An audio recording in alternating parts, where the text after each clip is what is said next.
안녕하세요. 김호준입니다. 프레퍼족이라는 게 있습니다.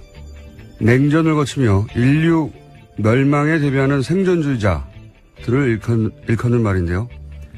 이들이 처음 등장한 미국에서는 나름의 용어와 관련 산업도 존재합니다. 이들이 쓰는 용어 중에 버그아웃백이라는 게 있습니다. 대재앙이 닥칠 경우 안전을 도모할 수 있는 장소, 주로 사람이 살지 않는 장소에 은밀히 축적해둔 비상식량과 발전기 따위가 준비된 그런 장소까지 이동하는 동안 필요한 배낭을 일컫는 말입니다. 생존 배낭이라는 말은 여기서 유래하는 겁니다. 72시간 동안 생존을 도와주는 최소한의 비상 배낭. 지난주 갑자기 이 생존 배낭 기사가 쏟아졌죠. 북핵을 기로 생존 배낭에 대한 관심이 크게 늘었다는 겁니다. 그런데 말이죠. 삼면이 바다고 북쪽은 막힌 이 좁은 땅에서 핵전쟁이 나면 그런 배낭을 메고 어디로 갑니까? 미국처럼 차를 타고 몇 날 며칠 떠날 곳이 있나요? 이 프레퍼족들도 핵전쟁은 개인 단위에서는 결코 준비할 수 없는 EOTO, TW, End of World라고 부릅니다. 우리 땅에서 핵전쟁이 나면 다 죽는 겁니다. 북핵으로 공포 마케팅을 하고 정치적 이익을 취하고자 하는 세력이 분명히 있죠. 그런데 이들은 전쟁 나면 가장 먼저 도망갈 자들입니다. 그들에게 휘둘리면 안 됩니다. 김어준 생각이었습니다.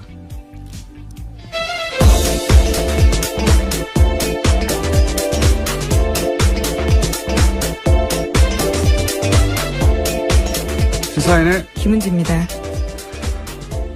발음이 차네요. 월요일이라서. 오프닝을. 예. 하나 보니. 네. 프레퍼족 들어보셨어요? 예, 아니요. 처음 듣습니다. 그래요? 예. 이게 원래는 지난주에 기사가 막 쏟아졌는데 이 프레퍼족, 뭐 생존배당. 원래 세계 대공황 때 시작된 거예요. 그때 뭐 미래가 불확실하니까 미국에서 시작된 건데. 그래서 거의 100년 역사가 있거든요. 그래서 상업적으로도 일종의 하이문화, 마이너 장르의 뭘까, 익스트림 산업처럼 존재해요. 돈도 안 되는데 왜 비싼 장비 메고 뛰어내리고 이런 익스트림 있잖아요. 예, 그런 익스트림 산업인데, 그렇게 받아들여지는 거죠. 예. 그럴 것이 이제 예전에는 핵전쟁이었고, 90년대는 종말론, 노스트라다무스, 2000년대는 뭐 밀레니엄 버그, 그러다가 지진, 뭐 쓰나미, 계속 대상이 바뀌어요. 왜냐하면 대상이 중요한 게 아니고 실제로는 자신의 이제 공포 때문에 생기는 거니까, 불안과. 어쨌든 중요한 건 핵전쟁은 이 프레퍼족들도 개인은 대비할 수가 없다. 그래서 개인이 어떻게 대비합니까? 그렇죠. ETOW로 불러요. 뭐, 끝이다. 이렇게 부르는 거거든요. 자기들끼리 용어가 많아요. 군사용어 비슷하게. 더군다나 우리나라처럼 땅도 좁고 미개척지가 있나요? 며칠 달려가면 사람이 안 사는 곳이 있다든가. 삼면도 바다고. 여기서 핵전쟁이 나는데 10만원짜리 생존 배낭으로 어떻게 삽니까? 15만원으로 핵전쟁을 대비할 수 있으면 누가 핵을 무서워해요. 이게 심리적으로, 정신적으로 이렇게 위안이라도 되라고. 그런 의미 기사들은 상관없는데, 이 보수 매체들이 이 기사를 쏟아낸 면이 있는데 보면, 이제 이 아이템으로 이제 전쟁에 대한 불안감을 더 키우고 마치 전쟁이 임박한 인상을 그런 상상을 하게 하는 거예요. 그리고 그 불안감으로 정부를 비판하라 이겁니다. 그런 속셈이 가득한 기사들이 있어요. 아주 가스로운. 그런 매체에 계시는 분들, 기자들 집에도 생존 배낭은 없습니다. 자, 그러면 또 북핵 얘기를 해볼까요? 네, 미국이 북한의 핵실험에 대한 추가 대북 제재안을 유엔 안전보장이사회에서 현지 시각으로 11일 표결하자고 제안했습니다. 미국이 주도한 이번 제재안은 이전과 달리 북한의 원유 수입을 막는 강한 제재가 포함되어 있는데요. 또 북한 김정은 노동당 위원장을 처음으로 자산 동결 제재 대상에 올렸습니다. 안보리 회원국이 북한의 밀수 선박을 단속할 때 군사력 사용을 허용하는 방안도 포함했습니다. 하지만 중국과 러시아가 북한 추가 제재에 반대하고 있습니다. 유엔 안보리 제재안은 미국과 중국, 러시아, 영국, 프랑스 등 5개 상임이사국의 거부권 행사 없이 9개 국가가 찬성하면 가결됩니다. 한 국가라도 거부하면 안 되는 거기 때문에, 예, 이건 안 되는 거죠. 미국도 알고 있습니다. 네. 자, 그래서, 이 제재안은, 가결되지가 않을 것이고. 자, 다음 뉴스는요? 네, 미국 MBC 뉴스인데요. 백악관 관계자 발로 한국 정부가 요청하면 전술 핵무기를 한반도에 재배치하는 방안도 검토할 수 있다라고 밝혔습니다. 한국과 일본의 독자적 핵무장도 용인할 수 있다라는 건데요. 중국이 대북 원유 공급 중단 등 강력한 대북 제재를 하지 않으면 한일의 독자 핵무장 프로그램을 제재하지 않을 수 있다라는 뜻입니다. 중국 압박용이죠. 예. 뭐 보수 매체, 보수 진영에서는 계속 전술 핵 얘기하는데 실제 이제 그 트럼프와 김정은의 말전쟁으로 이제 우리 불안감이 커진 건 있어요, 실제로. 예. 그 불안에 편승해서 정치적 이득을 얻겠다는 사실은 보수 진영의 계산이죠. 문재인 정부는 전술핵 반대한다. 하지만 우리 보수는 국민 불안을 해결하는 솔루션을 갖고 있다. 이런. 이게 진짜 포퓰리즘이죠. 왜냐면은 전술핵을 들여오면 북한이 핵개발 포기합니까? 네. 오히려 북한을 제재할 명분을 잃게 된다라면서요. 여당도 반대하고 있습니다. 어차피 지금도 미국 핵잠수함 한 대 있는 핵탄두가 북한 핵무기 전체보다 많아요. 그러니까 그걸 동해상에서 미군 핵잠수함에서 발사를 하나 그보다 훨씬 작은 걸 우리 땅에 두다가 우리 비행기를 실어서 날아 떨어뜨리나 북한 입장에서는 다른 게 하나도 없어요. 네. 뭐가 달라야 북한이 압박이 되죠. 게다가 우리 땅에 있다고 이게 우리 마음대로 쓸 수가 없는 게 왜 작전권이 없잖아요.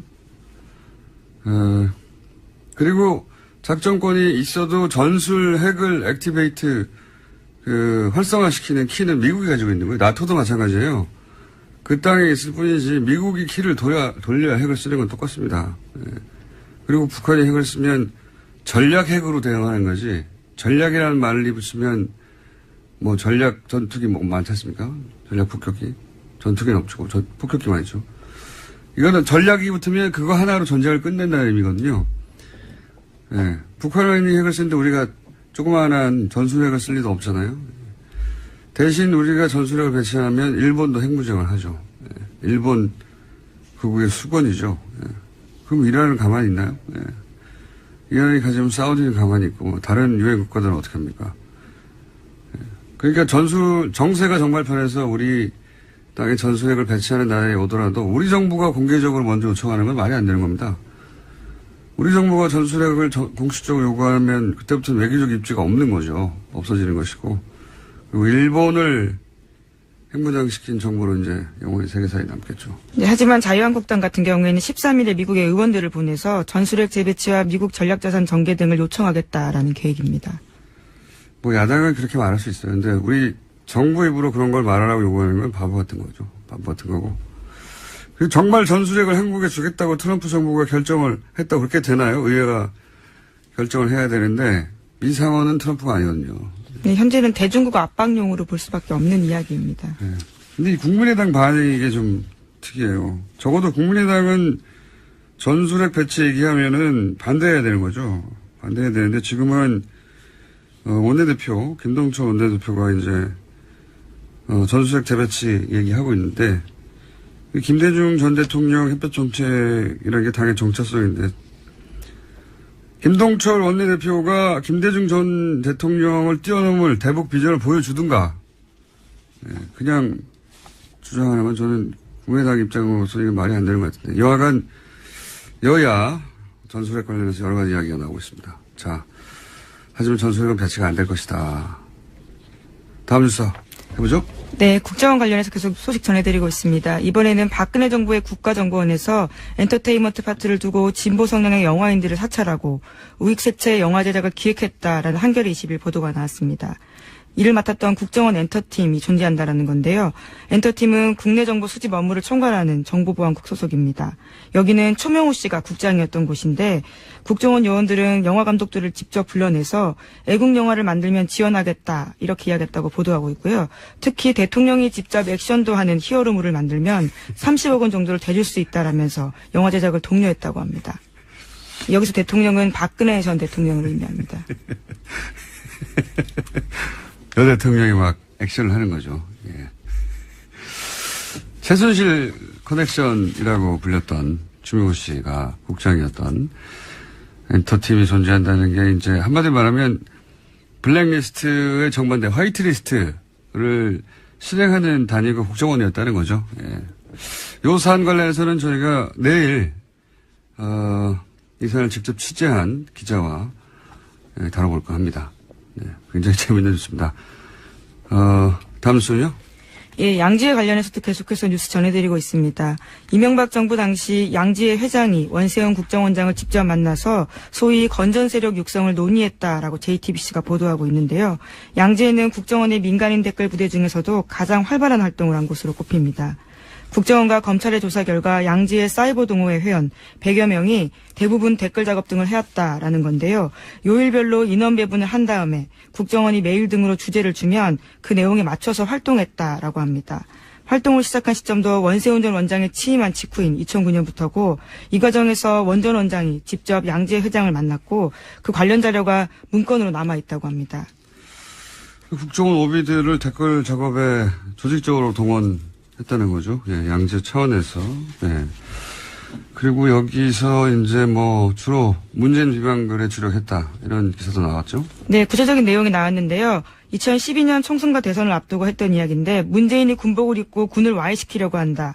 문재인이 나이를 속여서 이산가족 상봉을 했다라는 허위 사실을 온라인상에 퍼뜨렸습니다. 이러한 글들을 트위터 글만 5,300여 개고요. 게시글도 500개 이른다고 합니다. 그 대가로 받은 돈은 1억 2천만 원 정도라고 합니다. 돈 벌기 쉬워요. 예. 자, 어쨌든 양재가 이렇게 조직적으로 양재 차원에서 이런 댓글 알바를 했고, 그리고 국정원장을 직접 만나서 이런 독려를 했고, 뭐 이런 얘기입니다. 그리고 이런 식의 댓글 부대로 넘어간 돈이 수십억 정도 영수증이 확보됐다, 이런 얘기도 나왔죠? 네. 네, 지금 현재 검찰이 국정원으로부터 내용들을 받아서 확보해서 분석하고 있는 중인데요. 영수증 내용을 보면 2009년 5월부터 2012년 12월까지 현재 모두 48개 팀이 있는데요. 그중에 30개 팀에서만 나온 영수증이 수백 장이고 수십억 원이라고 합니다. 그러니까 더 많을 것으로 보이는데 간이 영수증 형태이고 민간인 팀장들이 현금을 지급받은 액수, 날짜, 그리고 팀장 본인의 서명이 담겨 있다고 합니다. 알겠습니다.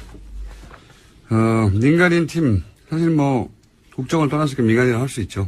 민간인 팀 중에 가장 규모가 크고 조직적이고 국정원장이 직접 개입했고, 그리고 내용도 나온 게 이제 양지의, 관련인데, 그런데 이제, 지난주 금요일 날 양지의 간부 두 사람에 대한 구속영장이 기각됐죠. 그래서 관련해서 검찰에서 입장이 나왔어요. 그죠? 네, 그렇습니다. 이례적으로 입장문까지 나왔는데요. 서울중앙지검 명의입니다. 정의와 직결되는 핵심 수사 영장들이 거의 예외 없이 기각되고 있다라고 주장하면서요. 법과 원칙 이외의 요소가 작용하는 건 아닌지 의구심도 제기되고 있다라고 밝혔습니다. 이게 이제 굉장히 이례적이죠. 예. 원래 범죄 입증 책임은 검찰에게 있는 거고, 검찰은 원래 수사 편의를 위해서 영장을 원하기 마련이에요. 근데 판사는 이제 방어권이나 인권 고려해서 최소한의 영장만 발부하는 게 맞고. 불구속 수사가 원칙이라는 이야기도 있습니다. 그렇죠. 그 견제 균형이 그렇게 맞춰지는 게 기본인데, 그런데 이번 케이스는 저는 검찰 반발하는 게 매우 개인적으로 납득이 가는 게, 뭐 이런 얘기 몇 번이나 진행됐지만 양승태 대법원장의 사실상 마지막 인사가 서울중앙지검 영장판사 3분이지 않습니까? 근데 이제 보면 소위 윤석열 체제 하에서 박근혜 최순실 관련 영장, 뭐 특검에서의 우병우 관련 영장, 혹은 방산비리 관련 영장이 거의 대부분 기각됐거든요. 실제. 과거에 특검 때 보면 우병우 구속영장만 기각된 게 아니에요. 그때 통신 내역이나 뭐, 통신 내역 조회 영장, 뭐 봐야 될 거 아닙니까? 어떤 연락을 했는지. 구속영장은 기각된다 쳐도 최소한 이걸 내줄 수는 있잖아요. 이것도 기각됐어요. 네. 그리고 박영수 특검 공격했던 태극기 부대. 그때도 단독 행위인지 아닌지 알아봐야 될 거 아닙니까? 그러면 통신을 뒤져보거나 계좌를 봐야 되는데 구속영장만 기각된 게 아니에요. 그래, 이런 것도 다 기각돼 버렸고. 말 수가 없잖아요. 그럼 수사가 안 돼요. 뭘로 수사합니까? 얼굴 보고 그냥 물어보고 답하는 대로 받아들일 수밖에 없잖아요. 아니라고 그러면 아닌 줄 알고. 그게 수사가 아니잖아요. 이번에 특히 문제가 된 이제 양재 전 기획실장 노영식 씨인가요? 네. 예, 두 사람인데요. 네. 이 노영식 씨는 팀장이죠. 그래서 억대, 수억 원대 이르는 활동비를 100여 명에게 나눠준 팀장이고, 지금 얘기한 대로 핵심이었거든요, 양지혜라는 게. 예, 국정원장을 직접 만났고. 근데 생각해 보시면 선거사범은 몇십만 원 받아도 구속이 됩니다. 근데 이게 선거에 직접 개입한 거잖아요. 그럼 수억 원이잖아요. 그것만 봐도 구속사안인 것 같고, 제가 보기엔. 그리고 예전에 박근혜 후보 비방글 페이스북에 20번 정도 올린 개인도 구속됐었어요. 근데 이게 수억 원을 수백 명이 조직적으로 계속 퍼뜨렸는데 이미 확보된 것도 수천 건이 넘고, 예. 그리고 지난 5년간 범행을 은폐하지 않습니까? 이게 어떻게 구속이 안 되는지 저는 납득이 잘 안 되고. 두 번째는 더 이상하죠. 사무총장, 박병준 씨. 예. 박병준 씨는 혐의 자체가 증거인멸이에요. 예, 그렇죠. 예. 그 대책회의를 주도해가지고 사건을 은폐하라고 하고, 양지혜가 개입한 게 아니라고 이제 만들려고. 파일도 삭제하고. 증거인멸하다가 청구된 영장인데 증거인멸의 위험이 낮다거나, 이게 좀 납득이 안 가는 사안이에요. 그래서 저희가 사부에 오늘 한번, 지난 주말에 저희 해설 담당 판사 있지 않습니까? 예. 연락이 되지 않으셨던. 그분이 죽으셔가지고 못했던 이정희 판사님 나오실 것이고. 예, 그래도 법원 입장을 좀 전해드려야 될 것 같은데요. 검찰 입장 예. 발표 4시간 만에 서울중앙지법도 공식 입장 내놨습니다.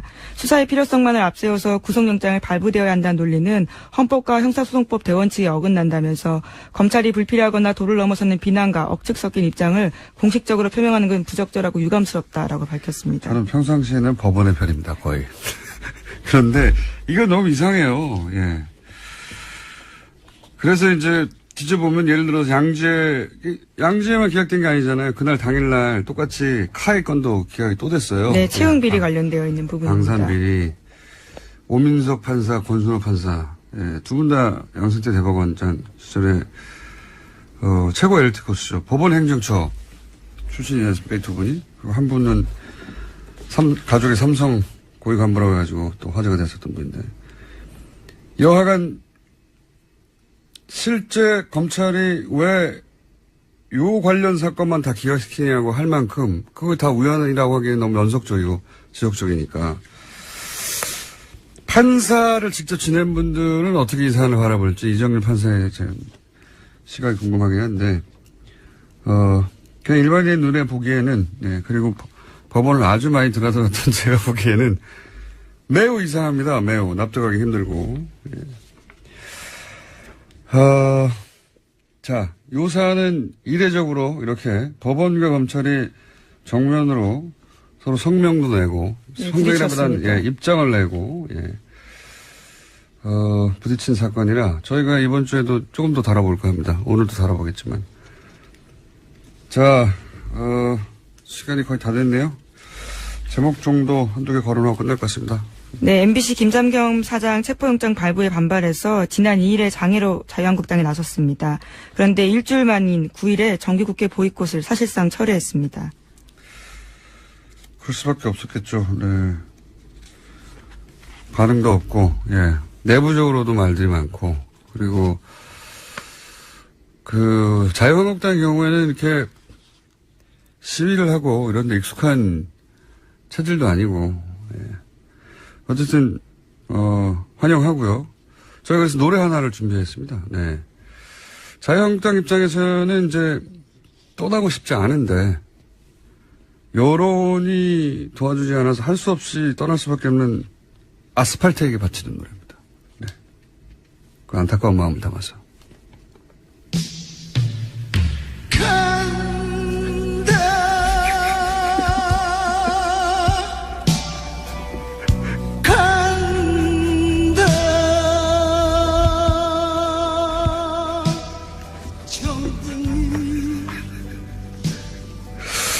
네, 예.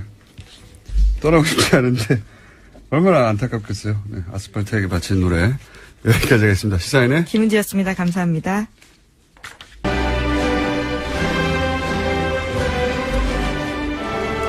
주준희 기자의 MB 프로젝트 사탄, 시사인의 주준희 기자 나오셨습니다. 안녕하십니까. 그리고 오늘 특별 게스트로, 네, 저희가 전문가가 필요한 사안이라 오늘은 특별히 특별한데 그다지 특별하지 않은 항상 배에서 안원구 전 대구지방구세청장님 나오셨습니다. 예, 안녕하십니까. 네.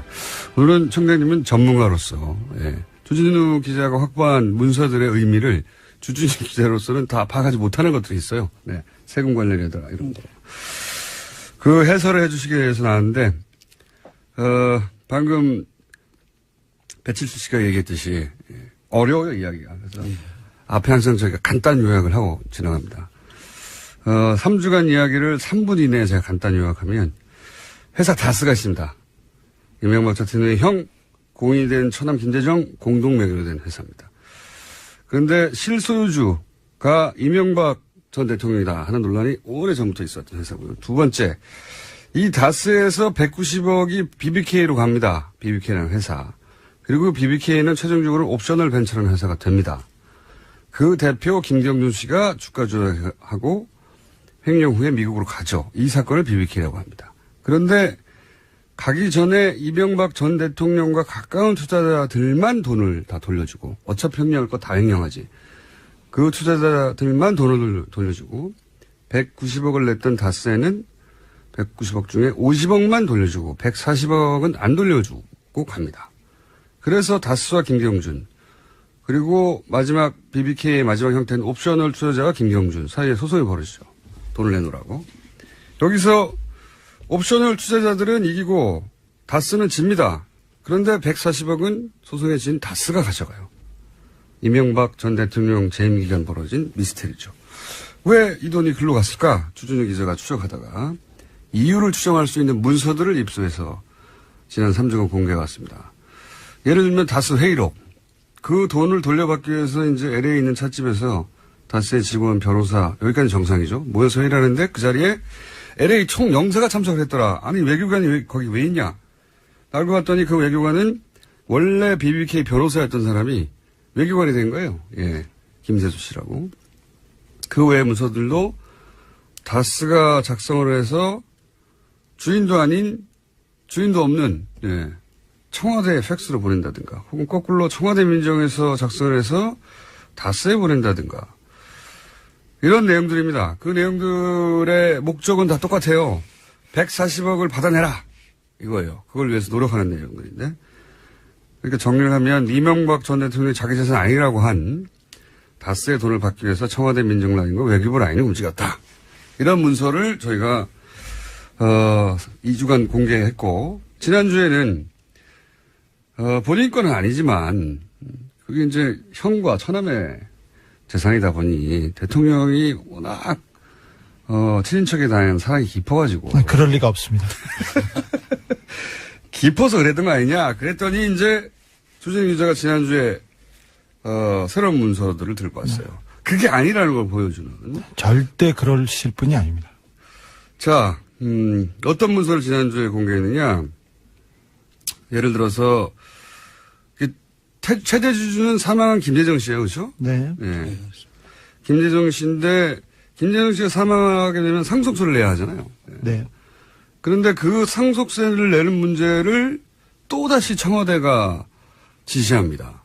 의논하고, 그리고 다스에 명령을 하고. 그러니까 상속세를 낼 주체는 김재정 씨의 유가족인데, 그런데 이걸 또다시 청와대에서 다수와 주고받는 문서들이 등장을 했어요. 김재정 씨 가족은 아무 데도 없습니다. 그 어디에도. 김재정 씨가 사망을 하자 이명박 전 대통령 측에서 난리가 났다 이런 표현을 했잖아요. 네. 어떤 일이 있었습니까? 2010년 2월 달이었습니다. 김재정 씨가 죽자마자 김재정 씨 집안보다 다스보다 가장 크게 움직이고 가장 부산했던 데는 청와대였습니다. 그래서 청와대에서 이 상속세, 세금 처리를 어떻게 할 것인지, 그리고 다스 지분 문제를 어떻게 할 것인지 계속해서 회의가 열렸다고 합니다. 그리고 계속해서 다스의 지시사항이 내려왔습니다. 지시사항 때문에 다스에서는 서류를 만들고 회의를 해서 또 보고 내용을 계속 만들어서 계속 청와대에 올렸습니다. 그러면 다시 지시하고 그 왔다 갔다 했던 서류를 지난번에 저희가 공개했었죠. 그런데 이 후속 보도가 없어요. 예. 주수진 기자한테 와가지고 그 문서 좀 보여달라는 기자 있었습니까? 없었습니다. 그 어디에도 없었습니다. 왜? 이 대단한 지금 사건이 그렇습니다. 차근차근 밝혀지고 있는 와중인데 문서를 통해서 주장이 아니라 예. 왜 관심이 없는지 모르겠어요. 자, 제가 그 혹시 잘 못 알아들어서 그러실까봐 안홍구 청장님을 아예 모시고 문서를 오늘 해설해 드리려고 네. 모셨습니다. 아예. 네, 후속 보도가 없다는 얘기 조금만 하면 안 될까요? 조금 더 해보세요. 네. 지난주에 제가 저수지 게임이라고 이명박 대통령의 비자금 관련된 다큐멘터리 하나 개봉했는데요. 그 어디에서도 보도하지 않습니다. 그리고 그 며칠 전에 주진우의 이명박 추격기라고 이명박 재산을 추적하는 그런 내용입니다. 베스트셀러 1위입니다. 모르셨죠? 아니, 저는 봤죠. 보셨어요? 근데 왜 사람들이 그걸 그렇게 안 보는지 모르겠어요. 그러니까요. 뉴스 공장을 사람들이 안 듣는 것도 좀 있어요, 사람들이. 무슨 소리입니까? 네. 1등이라고 하지만 조금 영향력이 약하지 않나 이런 생각도 하는데, 언론이 도와주지 않아서 여러분들 청취자들이 조금 퍼날라 주셨으면.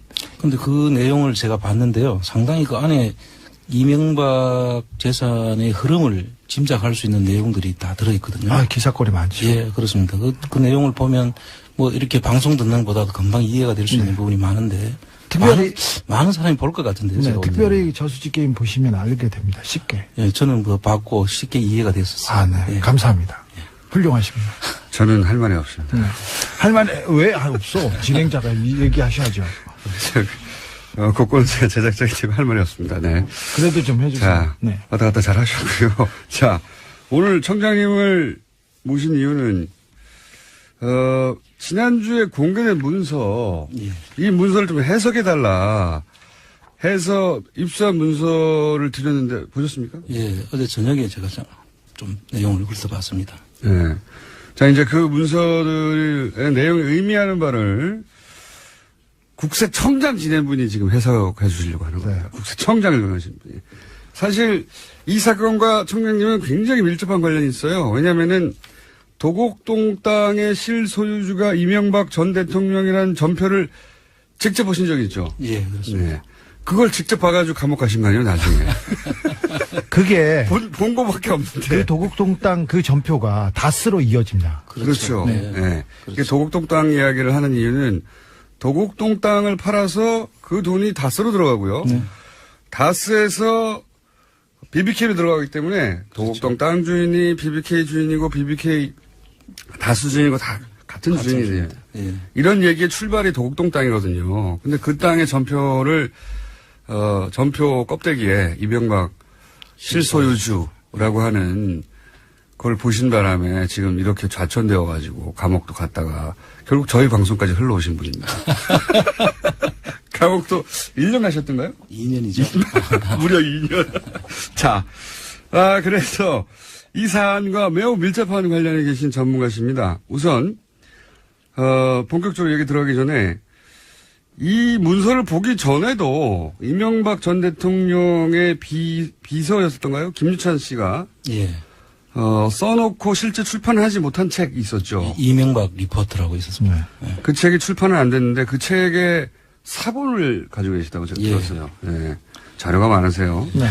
거기 보면 혹시 이 다스의 이 최대 주주로 법적으로 등록되어 있던 김재정 씨에 대한 내용이 있습니까? 예, 있습니다. 거기에 보면 김재정 씨가 이명박 재산의 관리인이다. 그리고 이명박 재산의 모든 것은 김재정 씨 명의로 되어 있는 모든 재산은 이명박 씨 것이다라는 내용이 들어있습니다. 에리카 김도 똑같은 증언을 하고 있습니다. 김경준 씨도 마찬가지입니다. 자, 근데 여기까지는 이제 주장이라고 할 수 있기 때문에 오늘 일방에 오늘은 이제 주준희 기자가 입수한 문서. 왜냐면 이 문서는 다스에서 청와대로 들어간 문서. 예, 직접적인 문서죠. 예, 직접적인 문서를 기준으로 이제 얘기해 보겠습니다.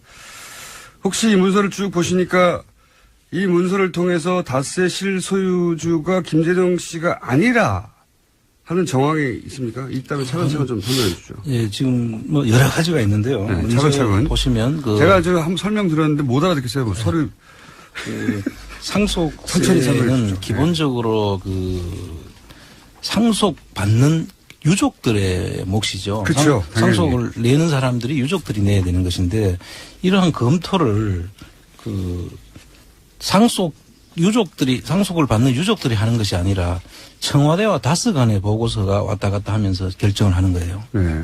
그러면 그 유족들은 여기서 완전히 배제되어 있다는 느낌을 지울 수가 없죠. 왜냐하면 그 문서에는 유족의 의견이 없어요, 전혀. 예. 유족은 이렇게 말한다거나 유족을 이걸 원한다든가 그 내용이 전혀 없습니다. 네, 이게 가장 기본적인 청장님, 그 저도 생각할 수 있는 거거든요. 네. 그런데 실질적으로 그 안에 보면 전혀 유족들의 의견이라 그들이 제시하는 고려 사항들을 전혀 그렇죠. 언급도 안 하고 아니, 있습니다. 최대 주주인데, 그렇습니다. 최대 주주인데 49%를 소유한 최대 주주가, 이런 상속세에 관한 논의를 하는 보고서인데, 거기에 의견이 하나도 없어요. 그 안에. 아무런 고려사항도 없고, 예. 그 부분이 하나 있고 두 번째가 이제 상속세 검토안에 청계재단의 김재정 씨 소유 전액을 출연하는 방안을 검토했다는 것입니다.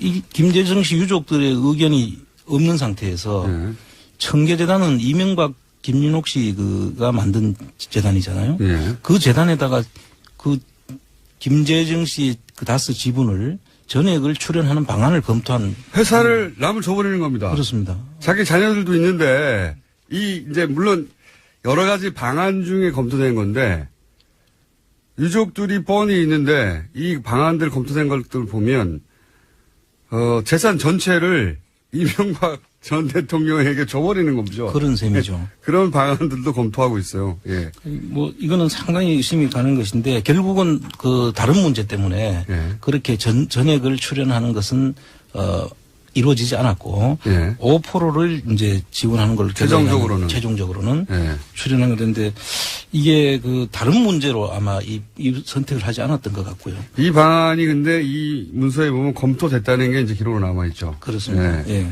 이걸 검토했다는 자체가 또 김재정 씨 재산이 아니라고 하는 한 것을 반증하는 거죠. 간접 정황이 되는 거죠. 예. 예. 그다음에 이제 세 번째 그렇게 많습니까? 세 번째. 또 더 있습니다. 더 있습니다. 그 다스의 김재정 씨 지분을 물납을 하게 됩니다. 여기서부터 이거 특이해요. 어려워요. 물납이라고 하는 게 뭔지부터 설명해 주세요. 이 물납이라는 전문 용어 건 워낙 말씀하시고 상속세를 현금 대신에 네. 주식으로 납부할 수 있도록 해놓은 제도예요. 물납. 예, 네. 그런데 물건으로 이게 납부한다 이거죠. 예, 네. 상속받은 다스의 지분으로 세금을 대신 납부할 수 있도록 해놓은 제도인데 여기도 여러 가지 요건이 필요합니다. 우선 현금이 없어야 되고 네. 현금이 일단 없다는 게 입증돼야 되고. 예, 그다음에 그다음 부동산 순서가 부동산이어야 되고 그 다음에는 주식으로 네. 납부할 수 있는데 근데 김재정 씨 명의에 부동산이 엄청 많았죠. 엄청 많았죠. 67만 평 거의 여의도 면적에 가까운 네. 부동산이 있는 걸로 다 알려져 본인의 있고요. 명의로 돼 있던 부동산인데. 요지에 있습니다. 요지. 예. 그런데 이제 그 부동산은 공유 지분으로 되어 있거나 근저당권이 설정되어 있는 경우에는 물납을 못하도록 되어 있어요. 아. 그래서 이 일부는 그런 조건이 되는 부동산이 있었는데 그때 갑자기 30년간 장기 대출을 하면서 근저당권을 설정하게 합니다. 지난번에 제가 방송에서 말씀드렸듯이 각하는 꼭 근저당권을 설정하거나 30년 아니면 1% 몇만 원짜리 근저당도 있어요. 그러니까 돈을 은행에서 불필요한 돈을 30년간 빌린 다음에 그렇습니다. 근저당을 설정해 버리면 물납으로 할 수가 없는 상황이 되죠.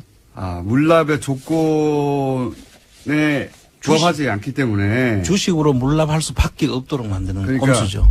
쭉쭉쭉 몰고 가는군요. 그렇습니다. 네. 다스 관계자의 얘기에 의하면 그거는 이명박 대통령의 영역 표시다. 땅 표시다. 이렇게 얘기. 찔끔찔끔 그 강아지가 어디 가다가 오줌을 싸는 거하고도 비슷하게요. 이렇게 그래서 이명박의 땅이다. 이렇게 생각을 하면 주변에서 그 땅을 사거나 그 땅을 함부로 다가오지 못하지 않습니까? 그래서 일부러 이명박 대통령이 쓰는 수법 중에 하나라고 합니다. 하나라고 주장했다는 거죠. 네. 어쨌든 그런 식으로 해서 근데 왜 현금으로 내는 것은 안 했을까요? 깔끔한데. 현금이 있으려 그러면 부동산을 팔거나 자기가 대신 내주거나 하게 되면 또 증여 문제가 발생할 수도 있고 여러 가지 복잡한 문제가 발생할 돈을 수 추적할 있습니다. 수가 있게 되니까. 예. 어허. 그리고 나서 부동산으로 내는 것은 이제 그렇게 쓸데없는 대출을 받아가지고 몇십 년간 예. 낼 수 없게 만들어 놓은 다음에 주식을 몰았다는 거죠. 그렇습니다. 근데 주식을 그렇게 몰아간 이유는 또 뭘까요? 주식을 몰아서 주식을 내놓으면은 이 자산 세무서에서 그걸 받아가지고 기재부가 국고 관리를 하게 되는데 네네. 그거를 또 매각을 하게 됩니다. 자산관리공사라고 하는 캔코에서 원래 그래서 현금화 해야죠. 예, 현금화해서 이제 국고에 들어가야 되는데 그것을 또 못하게 하기 위해서 매각이 안 되도록 하는 장치를 마련하는데요. 청와대에서 기술이 대단하네요. 그 당시에 2012년 6월입니다. 그 당시에 청와대에서 캠코 그러니까 아까 말했던 예. 자산관리공사에 그 어떤 사람들이 갈 것이니 어떻게 대응하라. 이 문건을 제가 하나 가져왔습니다. 아, 캠코의 예상 재원에 대한 대응 방안입니다. 아, 예. 꼼꼼하네요. 아니 두 분이 미리 하시지 여기서 이렇게 주고받고 문서를. 자, 그래서 주식으로 몰고 가고 예. 주식으로 받을 수밖에 없이 받는 방법으로 몰고 가고 근데 그걸 관리하는 게 캠코인데 예. 캠코에 또 사람을 보내. 그죠? 그렇죠. 예. 근데 이제 보통 자기 주식이 아니라 이제 주식을 내놓으면 이렇게 시장에 팔 거 아닙니까? 캠코가. 예. 그러면 그 지분을 누군가 사면 제3자가 그 회사에 대한 영향을 발휘할 수 있잖아요. 예. 그런 우려가 있지 않습니까? 그렇죠. 그런 우려가 있는데도 그 주식으로 이렇게 내놓은 것은 그렇게 내놓은 다음에 못 팔게 어떤 장치를 한다 예. 하는 계획을 가지고 있다. 그 뒤에 이제 보면은 이 주식이 상속을 받을 때 평가하지 않겠습니까? 그 네. 주식 가치가 얼마인지. 네네. 그 상속 그 재산 가액에 포함이 되기 때문에 중요한 평가가 있어야 되죠. 예. 그 평가했는 거에 한 2.5배 정도에 높여가지고 캔코에서 이제 매각 예정 가액을 설정합니다. 너무 비싸게 매각해서 못 사게. 그렇죠. 그래서 이제 그 공매를 하는 과정에서 네. 한 5번 과정까지 유찰이 돼도 네. 실제 가액보다는 더 높을 정도의 그 높은 가격이 설정됩니다. 그래서 그 주식을 안 사는 거군요. 그래서 지금까지 그대로 가지고 있죠. 다스가 굉장히 좋은 회사예요. 예. 빚도 거의 없고 그리고 현대차에 거의 전액을 납품하기 때문에 그리고 마진율도 다른 회사에 비해 높아요. 그래서 높죠. 1년에 몇십 %씩 성장하고 있는데 그 주식을 사가지고 배당을 받으면 굉장히 큰 이익이 될 텐데 그렇습니다. 아무도 사지 못하고 있습니다. 그건 너무 높여놨기 때문에 사지를 못하고 있고요. 그래서 지금 그런 아직까지도 꼼수가 있구나. 국고에 지금 그대로 있는 상태가 되고요. 실제 팔릴 만한 가격보다 훨씬 높여놔가지고 유찰이 돼도 여전히 높게 만들어버리는 바람에 그 주식이 시장에 안 나오고 그렇습니다. 시장에 안 나오니까 제3자가 살 수도 없고 그 이제 수의 계약으로 사야 되는데 금액 자체도 그렇게 떨어져도 그 금액 자체는 실제보다도 높죠. 네. 그러니까 살 사람이 없죠. 그런 방법으로 예. 실제로는 거기다가 쟁여놓는 거하고 마찬가지 효과를 내는 그렇습니다. 거네요. 지금 그냥 쟁여놓고 아무도 제3자가 살 가져갈 수 없게. 네. 그러니까 자기 공도의 기법이다. 그렇죠. 자기 지분들은 그 지분으로 계속해서 경영권을 유지하고 다른 이사를 받지 않고 지금 방금 주신 그 서류에 보면 자사주 매입이라고 해서 그 주식을 자기들이 사서 예. 그러니까 이제 그 일부는 주식 그 상속으로 건영미 씨한테 그 자제분들한테로 넘어가게 되고 그 다음에 또 일부는 그 국고에 들어가 있지 네, 않습니까? 기획재정부에서 지금 19.91% 가지고 그런데 있습니다. 자사주를 매입하게 되면 예, 예. 이것도 검토를 했는 모양인데요. 자사주를 검토하게 되면은 이상은 씨 지분이 그렇죠, 형. 76%가 됩니다. 그러니까 그렇죠. 그러게 그러면은 지분이 확 올라가죠. 그 이 균형을 잡을 수가 없죠. 형이 모든 최대 주주면서 76%를 점유하게 되기 때문에 형 회사가 되는 것이죠. 그렇죠. 그걸 막기 위한 장치가 아닌가 그렇게 지금 보고 있습니다. 아하. 이해 가시는지 모르겠는데 주식으로 냈어요. 다른 건 너무 손실도 크고 그리고 현금으로 내면 추적이 되니까 주식으로 했는데 근데 그 여기서 문제는 주식을 다른 사람이 사가버리면 다른 사람이 사간 만큼 남의 회사가 되는 거고요. 예. 그 지배력이 생기는 거고 자기 마음대로 못 하게 되는 거죠. 그렇다고 그 다스에서 도로 사가게 되면 지금 두 번째 주주가 형이거든요. 이상은 씨가 지금 47.26% 그걸 사버리면 70% 이상이 넘어가 버리는 거죠. 그렇습니다. 그러면서 법적으로 사실상 회사를 지배하게 되고, 근데 그것도 원하지 않고. 그것도 원하지 않죠. 그래서 굉장히 비싸게 그 가격을 매기도록 설정을 해놨다. 이거 아닙니까? 그렇습니다. 아무도 못 사가게. 그리고 이 캔코 예상 제한에 대한 대응 방안이라는 이 지금 문건을 주 기자가 주신 건데 이 내용에 보면 또 이 사모펀드에 매각하는 그러니까 자기들 아마 이게 우호 지분을 만들기 위한 아하. 그 검토도 했는 것 같아요. 사모펀드. 사모펀드라는 그 AEP라는 사모펀드의 물납 주식을 매각하는 방안도 네. 여기에 검토된 것으로 나오는데 아마 다양한 방법을 그때 난리가 났었던 것 같네요. 네. 저 문건은 잠깐만, 시간이 벌써 다 돼가는 3분밖에 안 남았는데. 다스에서 만들었을 리가 없어요. 자. 너무 전문적이라는 거죠. 보시니까 누가 만든 거 같습니다. 이 내용은 캔코한테 미리 임무를 줬고 네. 캔코가 제안할 내용을 가지고 검토하는 그런 문건으로 어떻게 진행될지 다 얘기된 상태에서. 예견된 상태에서 거기에 대한 대응 방안을 검토한 것으로 봐야 됩니다. 자, 또 있습니까? 저 짧게 압축해서 알려주십시오. 지금 또 한 가지 더 말씀드리면은 이 김재정 씨 지분, 다스의 김재정 씨 지분을 아예 제외하고 상속세가 얼마나 나오는지를 또 검토한 그런 흔적이 네. 있습니다. 나머지도 그렇죠. 김대중 씨 재산인데 김대중 씨를 빼고 예. 김재정 씨의 다른 재산은 놔두고 다스의 지분만 빼고 검토한 내용이 나옵니다. 네. 그 의미는 김재정 씨 재산인데 김재정 씨하고 전혀 상관없이 계산했다는 거 아닙니까? 그렇습니다. 예. 훌륭하네요. 또 있습니까? 또 있습니다. 물납을 하게 되면은 이제 유족들이 부담하게 될 돈을 네. 다스가 보존해줘야 될 내용을 금액을 이제 설정한 금액도 나옵니다. 이게 어떤 의미입니까? 보존해준다는 것은? 보존해준다는 것은 이제 김재정 씨 유족들이 물납으로 인해서 있게 되는 뭐 취득세 등록세라든지 그다음에 이제 증권거래세라든지 뭐 이렇게 이제 돈을 내야 되겠죠. 돈을 내야 되는 부분에 대해서 예. 다스가 보존해줘야 된다. 이런 내용입니다. 김재정 씨 세금을 다스가 대신 보전해 준다고 그 보고서를 다른 데서 만들었습니다. 만들어가지고 그 안에 적시돼 있습니다. 그러니까 이런 말이네요.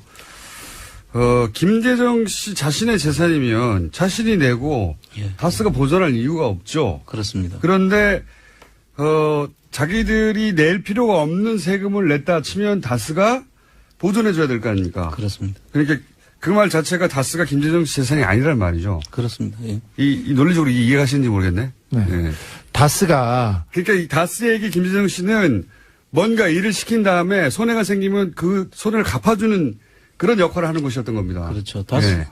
그러니까 앞에서 이야기한 김유찬 씨 책에 나온 내용이라든지 에리카 김이 한 이야기라든지 그런 걸 다 여기서 유추해 볼 수 있는 그런 자료들이죠.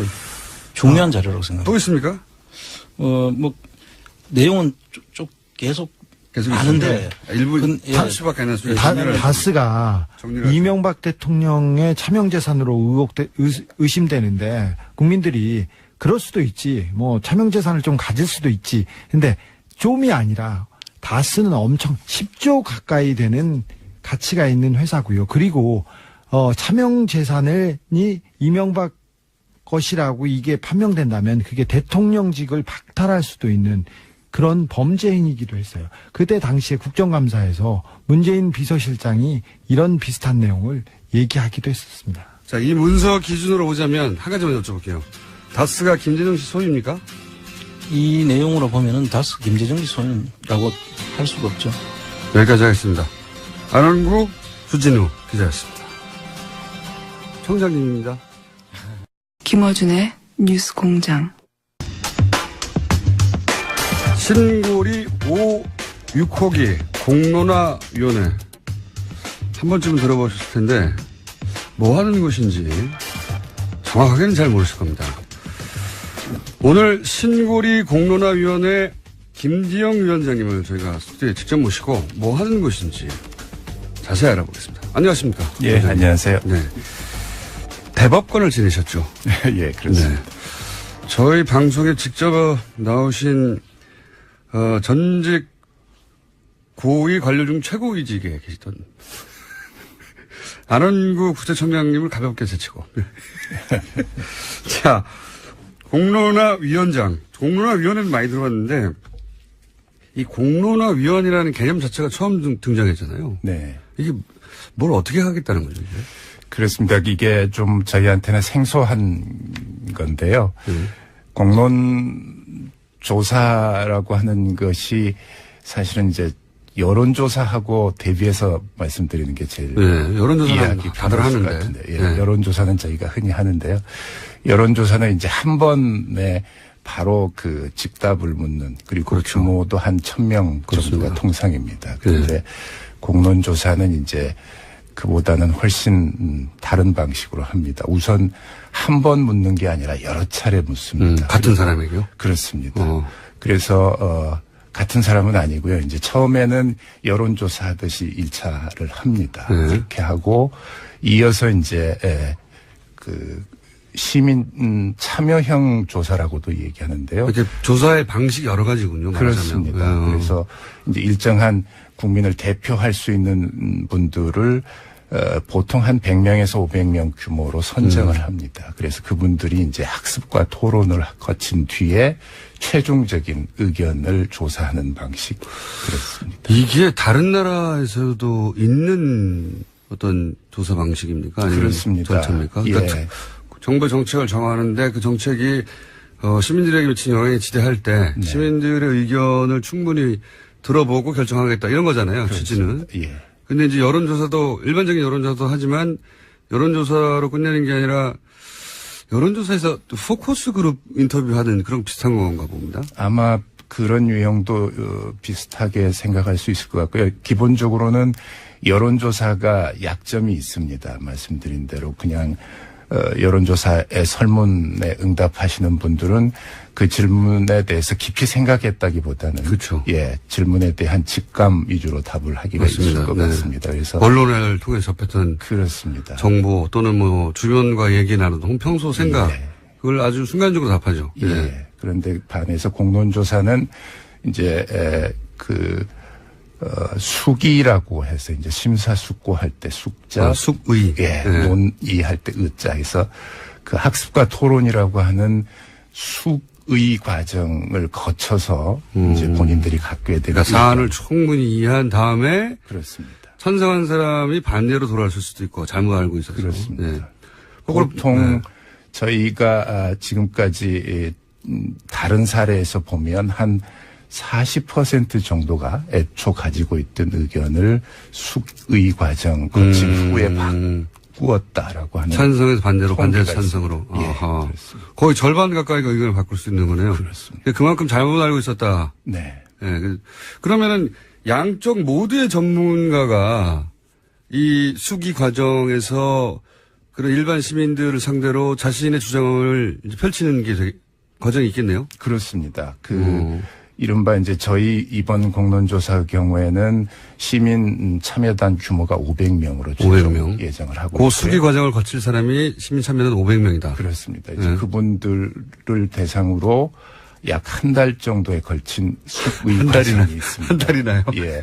그 숙의 과정은 아까 말씀드린 대로 이제 충분한 전문가들이 충분한 정보와 지식을 제공해야 되는 기간입니다. 그래서 그분들이 사실은 이 일반 시민 참여단들에 대해서 얼만큼 눈높이에 맞춘 설득력 있는 얘기를 해줄 것이냐의 관건이 찬성 반대 진영이 내보낼 그 어떤 설득할 전문가 주자들도 굉장히 중요하겠군요. 그렇습니다. 똑같은 내용도 누가 어필하느냐에 따라 다를 수 있으니까. 저희 이제 공론조사에 전문가들이 논의하지 않고 시민들의 논의를 해서 정하는 것에 대해서 조금 비판적인 경우도 그렇죠. 있습니다. 시민들이 뭘 안다고 이렇게 얘기하는데. 그런데 이제 그런 주장은 우선 기본적으로 지금 저희 사회의 시민 의식이 굉장히 높고 성숙되어 있는 것에 대해서 조금 낮게 본다는 오해를 받을 염려가 우선 있을 것 같고요. 많이 낮게 보는 겁니다.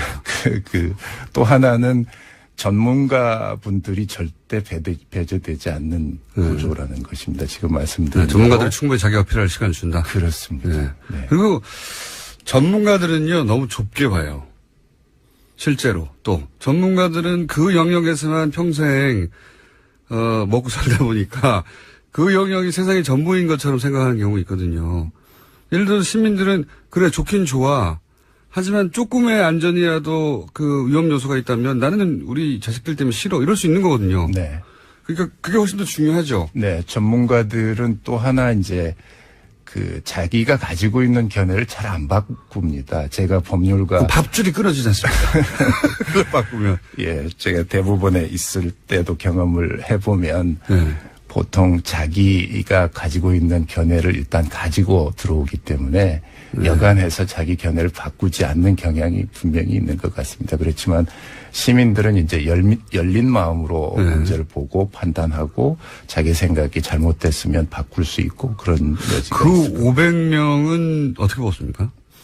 이제 저희가 아까 말씀 1차 조사를 여론조사 하듯이 했습니다. 이번에는 저희가 응답자 2만 명을 대상으로 했습니다. 통상의 여론조사가 1000명을 대상으로 하는데 비해서 2만 명이나. 예, 거의 사례를 찾기 힘든 정도의 대규모로 했습니다. 그래서 2만 명 중에 이제 시민 참여단에 그 참여할 의향이 있는 분들 아하. 의사를 얻었습니다. 그 여론조사 하면서 혹시 참여하실 생각이 있느냐? 그렇습니다. 네. 우선은 이제 이 사안에 대해서 원전 건설을 찬성하는지 원전 건설을 중단해야 되는지 아니면 아직 유보인지 이런 세 가지 그 견해를 한번 저희가 먼저 묻고. 물었습니다. 그리고 시민 참여단에 참여할 의향이 있는지 물었는데요. 2만 명 중에 지금 저희가 한 6천 명 가까운 분들이 참여하겠다. 오, 굉장히 경쟁률이 많은 10대 1이 높네요. 12대 1입니다. 예. 그러니까 어쨌든 10대 1이 넘는 거 아닙니까? 예, 그렇습니다. 12대 1이라고 정확하게. 네. 감사합니다. 전체적으로 보면 저희가 19세 이상의 이제 성인 남녀를 대상으로 했으니까요. 네. 한 4,250만 정도가 됩니다. 그 중에 500명으로 들어가기 위해서는 8만 5천 대 1의 경쟁에서 당첨된 경우나 그러면 그분들을 선정할 때 뭐 정치적 성향이나 지역적 성별, 연령별 안배가 있어야 되지 않습니까? 그렇습니다. 저희가 이제 2만 명이라고 하는 규모의 그 응답자를 선정할 때 말씀하신 대로 지역을 16개로 구분을 했고요. 이제 성별은 남녀가 있고, 그 다음에 연령층을 20대부터 60대까지 5개로 했습니다. 그래서 이렇게 구분을 해보면 160개 계층이 나옵니다. 그래서 그 인구 비례별로 거기에 해당하는 숫자를 할당을 해서 무작위로 추출한 방식이었습니다. 그럼 이 500명이 한 달이나 교육을 받으면 상당한 정도의 자기 시간을 투자하는 건데. 그렇습니다. 노력도 투자하고. 예. 그리고 이제 이게 자신의 결정에 의해서 원전이라는 게 추가 건설 안 될 수도 있고 될 수도 있는 큰 사안이잖아요. 굉장히 정신적으로도 어느 정도 책임감도 느끼고 스트레스도 받을 것 같은데. 네. 돈은 줍니까? 저희가 합당한 보수는 지급을 해드릴 계획을 갖고 있고요. 우선 그분들에 대해서 뭐 보수를 얼마 드린다는 게 사실은 좀 격에 맞지 않는 일이고요. 지금 말씀하신 대로 줘야죠. 네, 그렇습니다. 당연히 드릴 거고요. 저희가 설문조사하면서 액수를 구체적으로 말씀을 드렸습니다. 아, 그렇군요. 네. 이 정도 금액을 보상하는데. 그렇습니다. 그리고 이 정도 시간이 들 텐데. 예. 이 정도라면 의사가 있으십니까? 예. 그렇다고 해서 한 달 동안 어디 합숙하는 건 아니죠? 그렇습니다. 합숙은 이제 최종적으로 2박 3일에 그것도 하긴 하는군요. 네. 그러면 마지막 2박 3일은 합숙이고 그 앞에는 그러면 재택으로 공부하는 겁니까? 맞습니다. 아하. 예. 저희가 이제 주로 전문가분들, 양쪽 의견을 대표하는 전문가분들이 종이 형태로 된 자료집을 만들어 주시면 이제 그걸 드리고요.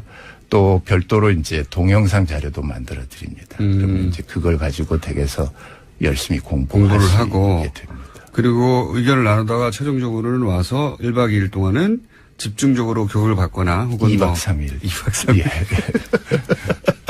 2박 3일 중간에 집에 못 가는 거죠. 주말, 토요일, 일요일을 끼고요. 예. 금요일 반나절 이렇게 해서 2박 근데 그분들에게 또 외부의 영향이 없도록 완전히 차단된 곳에도. 그렇습니다. 예. 그건 당연히. 감금 상태에서 2박 3일을 예. 보내고 그리고 맨 마지막에 그분이 그러면은 그분들이 하는 게 나는 찬성한다 나는 반대한다를 하는 예. 겁니까? 이제 그런 모든 그 학습과 토론 과정을 다 거친 이후에 저희가 제시하는 설문에 답을 하는 방식으로 이제 조사를 진행하게 됩니다. 설문조사 한번 하기 진짜 힘드네요. 네, 그렇습니다. 그런 정도의 과정을 거친 이후에 나오는 의견이라면 사실은 굉장히 귀 기울일 만한 의견이죠. 네, 네. 최고 수준의 전문가들이 그분들을 계속 설득할 거 아닙니까? 그렇습니다. 중단해야 된다, 아니면 계속 전선해야 된다, 네. 이 이야기를. 예. 그럼 그 전문가 선정도 굉장히 어려울 것 같은데요. 그래서 이제 저희가 전문가분들은 지금 양쪽 의견을 대표하는 단체가 있습니다. 연합단체적인 설계. 각각의? 그렇습니다. 그래서 서로 모였군요, 지금. 예, 중대 상황이니까. 그렇습니다. 어허. 그래서 양쪽의 의견을 대표하는 단체에서 이제 선정을 해서 그분들 힘을 조력을 많이 받고 있습니다. 그러면 이런 그 2박 3일 기간 동안 이런 것도 있습니까? 예를 들어서 대표 주자 둘이 나와서 앞에서 공개적으로 토론을 하는 걸 지켜본다든가. 그렇습니다. 그것도 예. 당연히 있고. 저희가 이제 2박 3일 재밌을 것 같아요, 이거. 네, 프로그램도 아마 이제 적절한 범위 안에서는 또 TV나 이런 형태로 중계를 할 계획도 있습니다만 우선 대체적인 프로그램은 양쪽의 전문가분들 의견을 네. 대표하는 전문가분들 그다음에 또 지역 관계자분들도 있을 수 있습니다. 그래서 그분들은 이제 더 절실을 할 수 있을 것 같아요. 그렇죠. 그래서 그분들이 이제 사안에 대해서 설명하는 설명회 자리가 있고 그다음에 이제 주된 것은 조별 토론을 합니다. 자기들끼리도 또 토론해요? 예, 힘드네, 이거. 한 10명으로 한 조를 만들어서 거기서 이제 사회자를 두고 자유롭게 토론을 합니다. 진을 빼버리네요. 그렇습니다. 그럼 이거 한번 500명 들어가서 이거 한번 거치고 나면 예. 사실상 전문가가 되겠는데요? 그렇게 보시는 게 맞을 것 같습니다. 그 최고 수준의 양쪽 전문가들 이야기를 2박 3일 동안 듣고 네. 그 전에 사전 학습을 한 달 동안 하고 네. 자기들끼리 토론을 또 계속하고 네. 정말 최고 수준의 견해를 다 들은 다음에 판단하는 거니까 스스로 전문가가 되겠습니다. 그렇게 보시는 게 맞을 것 같습니다. 제 개인적인 경우로 보더라도 이제 궁금해하는 분들이 있습니다. 위원장은 도대체 어느 쪽 편이냐. 네. 근데 이제 저희는 위원회를 운영하는 편을 들면 입장에서 안 되죠. 예. 예, 의견을 밝히지 못하도록 이미 직무수역을 해서 뭐라고 네. 말씀드린 그것도 굉장히 궁금하긴 합니다. 그렇기는 한데요. 개인적으로는 의견이 있으시겠죠, 당연히. 있습니다. 근데 저는 사실은 이제 그런 제가 갖고 있던 의견을 다 이제 뒤로 놓고 네. 사실은 그 전문가분들이 지금 만들고 있는 자료집도 보고 또 토론회도 기회 있을 때마다 보고 위원장님조차도 그런 전문가들의 수준 높은 공방이나 혹은 자료들을 보다가 의견이 변할 수도 있겠습니다. 그렇습니다. 제가 실제로 최근에 이제 양쪽 대표들이 초안으로 내준 의견 한 20쪽 분량의 서면을 받아봤는데요. 이거 읽을 때 이쪽으로 갔다가. 그렇습니다. 그래서 저거 읽을 때 저쪽으로 갔다가. 예, 양쪽에서 정말 잘 만들어 주신 것 같습니다. 어허. 그래서 아마 시민 참여단으로 참여해 주시는 분들도 굉장히 숙고를 많이 하셔야 되지 보람 있을 않을까. 것 같아요. 네.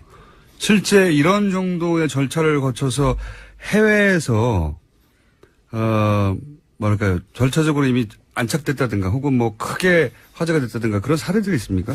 지금 제일 가깝게는 2012년에 예. 일본에서 이 핵 정책에 대한 공론조사 방식을 했습니다. 비슷합니까? 일본은 저희하고는 조금 이제 테마가 달랐습니다. 2030년 기준으로 해서 예. 탈원전을 할 것인가? 원전 비율을 제로로 갈 것인지 15%로 갈 것인지 아니면 20 내지 25%로 갈 것인지 이 세 개의 선택지를 주고요. 시민들 285명이 모여서 이제 지금 저희가 하는 것처럼 비슷한 정도. 예, 네. 토론을 하고 학습도 하고 해서 거기에 대한 최종 조사를 한 사례가 있습니다. 결론은 그때 일본에서는 어떻게 나왔어요? 일본에서는 2030년에 원전을 0으로 가는 것, 제로로 가는 쪽이 50% 이상이 나왔습니다. 나와서? 그런데 이제 최근에 다시 아베 정권에서 정책을 다시 전환해서 예. 실컷 해놓고 네. 아베가 그걸 또 뒤집었군요. 결국은 이제 이런 공론조사의 한계는 그 정책을 집행하는 정부가 권한을 가지고 책임 있게 하는 것에 참고하기 위한 것이라서 그렇군요. 또 정책이 바뀌면 바뀌는 데 따라서 또 구속력을 갖지는 못한다는 한계는 있을 것 같습니다. 정권이 바뀌면 또 바뀔 수도 있고, 그러니까 소위 정권이 바뀌더라도 시민들의 의견이 이 정도 모여졌고, 그게 분명히 드러났으면 네. 그걸 사실은 존중하고 받아가야 되는데, 아베 정권이 그럴 리는 없고요. 자, 그런 사례가 일본에 있었고, 그리고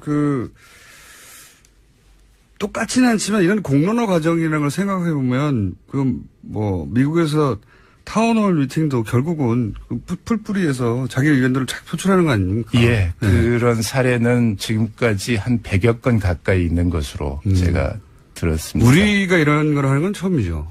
저희도 사실은 몇 번 시행된 사례가 있습니다. 가장 가까이는 2015년에 사용 후 핵연료 공론화위원회가 사실은 있었습니다. 그 있었어요? 사용 후 핵연료는 이제 조금 다시 말씀드리면 고준위 방사선 네. 폐기물입니다. 네. 그 원전 핵쓰레기를 가동- 어떻게 처리하느냐, 이런 거 맞습니다. 아닙니까? 그것도 네. 이제 아주 높은 수준의 방사선을 가지고 네. 있는.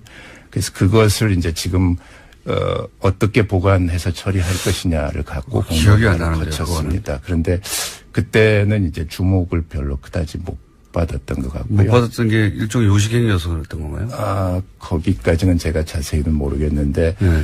어쨌든 그때도 굉장히 저희가 지금 시행하고 있는 방식의 공론조사 방식을 취한 것으로 알고 있고요. 근데 이게 이런 게 있는 것 같습니다. 이제 일반 시민들의 의구심 중에 저거는 정부가 하고 싶은 대로 하기 위해서 요식행위를 하는 거다라고 생각하는 순간 관심도 없고 결과도 궁금하지 않고 효과도 없고 그 과거 정권에는 그랬지 않았을까 막연히 이렇게 생각한다면 이번에도 그런 의심을 가질 수 있지 않습니까? 예를 들어서 이렇게 실컷 조사해 놓고 이건 요식행위고 그냥 정부가 하고 싶은 대로 하려고 하는 거야 라고 생각하는 사람도 있을 거예요. 그렇습니다. 저희가 지금도 그런 시각을 보시는 분들이 분명히 있는 것 같고요. 이제 제일 크게 받았던 오해가 들러리다. 공론화위원회는 요식행위로 하는 거다. 이런 생각을 갖고 계신 분들이 있는 것으로 알고 있는데요. 공론화위원회는 지금 말씀드린 공론조사의 전체 과정을 이해하신다면 그게 결코 요식행위가 될 수 없다는 것은 자명할 것 같습니다. 그 500명의 무작위로 추출된 시민 참여단 분들이 어떤 의견을 갖느냐가 사실은 공론화위원회가 사안을 결정하는 방식이 아니고 공론화위원회는 철저하게 이제 심판과 같은 역할을 하고요. 전체적인 판단은 미국의 배심원 재판처럼 배심원에 해당하는 시민 참여단 분들이 결정을 하시는 거예요. 위원장님은 그 진행이 공정하게 이루어지는 것만 관장하는 것이지 그렇습니다. 그 결론을 어떻게 유도할 수도 없고 그렇습니다. 그 500명이 바보도 아니고 그런 유도를 하면 금방 알겠고 아마 끝난 다음에 막 폭로하겠죠. 그렇습니다. 이쪽으로 유도했다고. 예. 그래서 저는 그런 걱정은 안 하고 남은 거는 그러면 정부가 이 결론을 어느 정도 수용할 것인가 하는 문제만 남은 거네요. 그렇습니다. 네. 이분들이 대통령은 아니니까 이분들이 이렇게 해야 한다고 그렇게 되거나 혹은 안 되거나 그거를 장담할 수는 없지 않습니까? 이게 어느 정도로 정책 결정에 영향을 미칠지는 위원장님도 결정할 수가 없는 일이에요. 지금 정부가 공식적으로 표명하고 있는 입장은 네. 시민 참여단 분들이 최종적으로 결론을 내준 것에 존중하겠다, 정책에 반영하겠다라고 하는 입장입니다. 아시다시피 이게 이제 사실은 지금 약간의 이제 혼동이 있어서 구분해서 봐야 될 것은 이 공론화 지금 저희가 하고 있는 공론화 의제 자체는 제가 이해하기로는 종전 정부까지는 다 원전을 확대하거나 유지하는 정책이었습니다. 그렇죠. 그러다가 지금 정부에 들어서서 이제 원전을 내서 탈원전 정책으로 추가로 건설하지 않겠다. 그렇습니다. 네. 그리고 수명이 다했으면 연장하지 않겠다. 예, 점진적인 축소 정책인데요. 그런 정책을 사실은 일관하려면 지금 짓고 있는 원전도 중단하는 것이 이제 원칙일 것 같습니다. 그런데 지금 정부 입장이 이게 이미 30% 가까운 공정을 갖고 있기 때문에 이 매몰 비용을 어떻게 할 것인가. 예, 뭐 이런. 그걸 일관성 있게 적용하기보다는 시민들이 이 부분에 대해서 어떻게 생각하는지 의견을 물어서 최종 결정하겠다 이런 입장입니다. 이 공론화위원회의 그 최종 500여 명의 시민 참여단이 내린 결론과 정부가 상반된 정책 판단을 할 수도 있고 같은 판단을 할 수도 있는데 무시는 못하겠네요. 지금 정부는 말씀하신 대로 이제 최종적인 권한과 책임은 정부가 지는 것이긴 하지만 현재 입장은 시민 참여단의 판단을 존중하겠다라고 하는 입장은 이미 표명하고 있습니다. 존중이라는 표현이 반드시 그렇게 한다는 아니거든요. 네. 그래서 제 생각에는 최종적으로는 정부가 이 결론과 다르게 비난을 받으면서도 어떤 결정을 내릴 수도 있고 아닐 수도 있을 것 같은데 제 말은 무시는 못할 것 같다는 거죠. 맞습니다. 굉장히 압박이 되겠네요. 네. 그걸 공개적으로 할 테니까. 예. 예.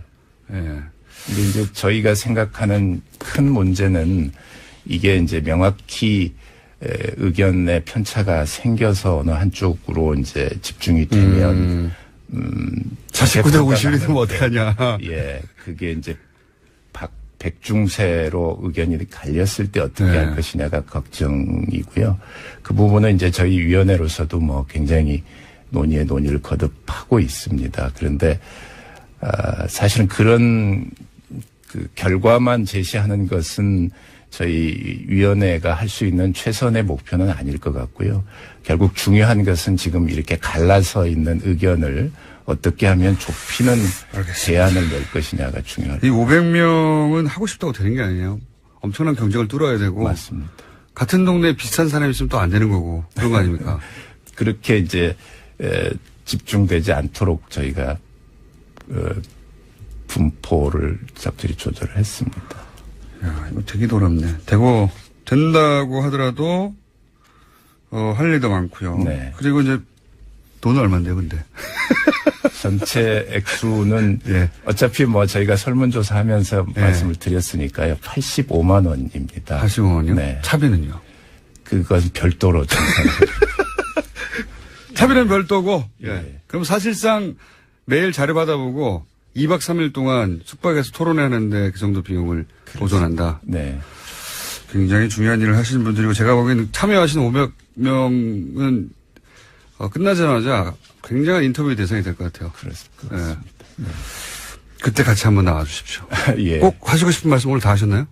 네, 뭐 저희는 하여간 지금 이제 남아있는 시민 참여단 분들, 선정되신 분들에 대한 기대가 우선 제일 큽니다. 그분들이 지금 이게 국가적으로 굉장히 중대한 그리고 우리 현재뿐만 아니라 미래 삶에 대한 선택을 해주시는 역사적인 큰 소명을 갖고 이제 결정을 해주실 거라고 믿고 이분들이 정말 신중하게 사안을 잘 판단해 주셔서 결론을 내줄 것을 기대하고 저희가 그런 결론으로 늘 내시는데 하여간 최대한 조력을 해드리겠습니다. 알겠습니다. 이런 설문 전화를 받으시면 한번 신청해 보십시오. 굉장히 큰 역사적 결정에 참여하는 것이고 전 국민 중에 딱 500명 안에 들어가는 거니까요.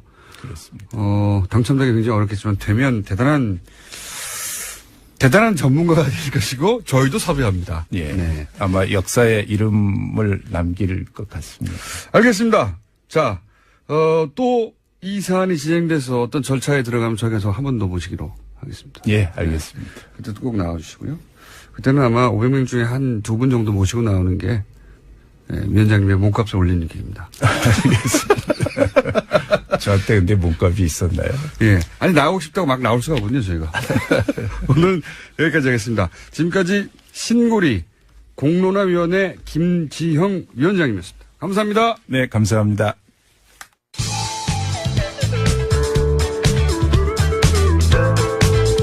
뉴스의 깊이가 다릅니다.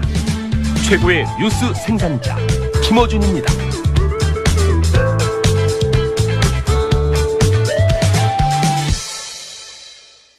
자, 법원의 구속영장 기각으로 검찰이 이례적으로 입장을 발표하고 법원이 반박하고 대단히 이상한 일들이 벌어지고 있습니다. 영장 전담 판사가 아니라 영장 해설 전담 판사 이정열 전 부장판사님 전화 연결되어 있습니다. 안녕하십니까? 아유, 배고파요. 지난번에는 저희가 그렇게 찾았는데 전화를 안 받으셔가지고, 네. 전화를 안 받은 게 아니고 예. 전화기에 행방이 묘연해가지고 아, 전화기가 행방이 묘연했다고요? 본인이 행방이 묘연한 게 아니었어요? 네. 그 택시에 놓고 내리는 바람에 아, 그러셨군요. 그럼 택시 기사라도 받았어야 하는데, 예 재밌었을 텐데. 예 나중에 받아주시더라고요. 예. 판사님? 네. 시간도 없는데 얘기는 나중에 만나서 하고요. 네. 자, 저희가 이 사안에 대해서 이제 말들이 많습니다. 이제 핵심으로 바로 들어가 볼게요. 예.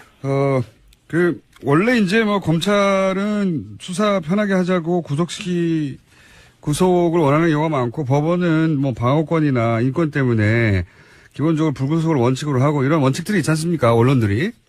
그렇죠. 예. 그런 언론들이 있어서 어차피 입장이 갈리는 그 양 주체라 이렇게 정면으로 충돌하는 경우는 거의 못 본 거거든요. 저는 좀 있었어요. 제가 영장 전담할 때도. 이렇게 제 말은 뭐냐면 이렇게 공개적으로 그렇죠. 성명을 서로 검찰과 판사가 서로를 욕하는 건 저도 많이 봤습니다.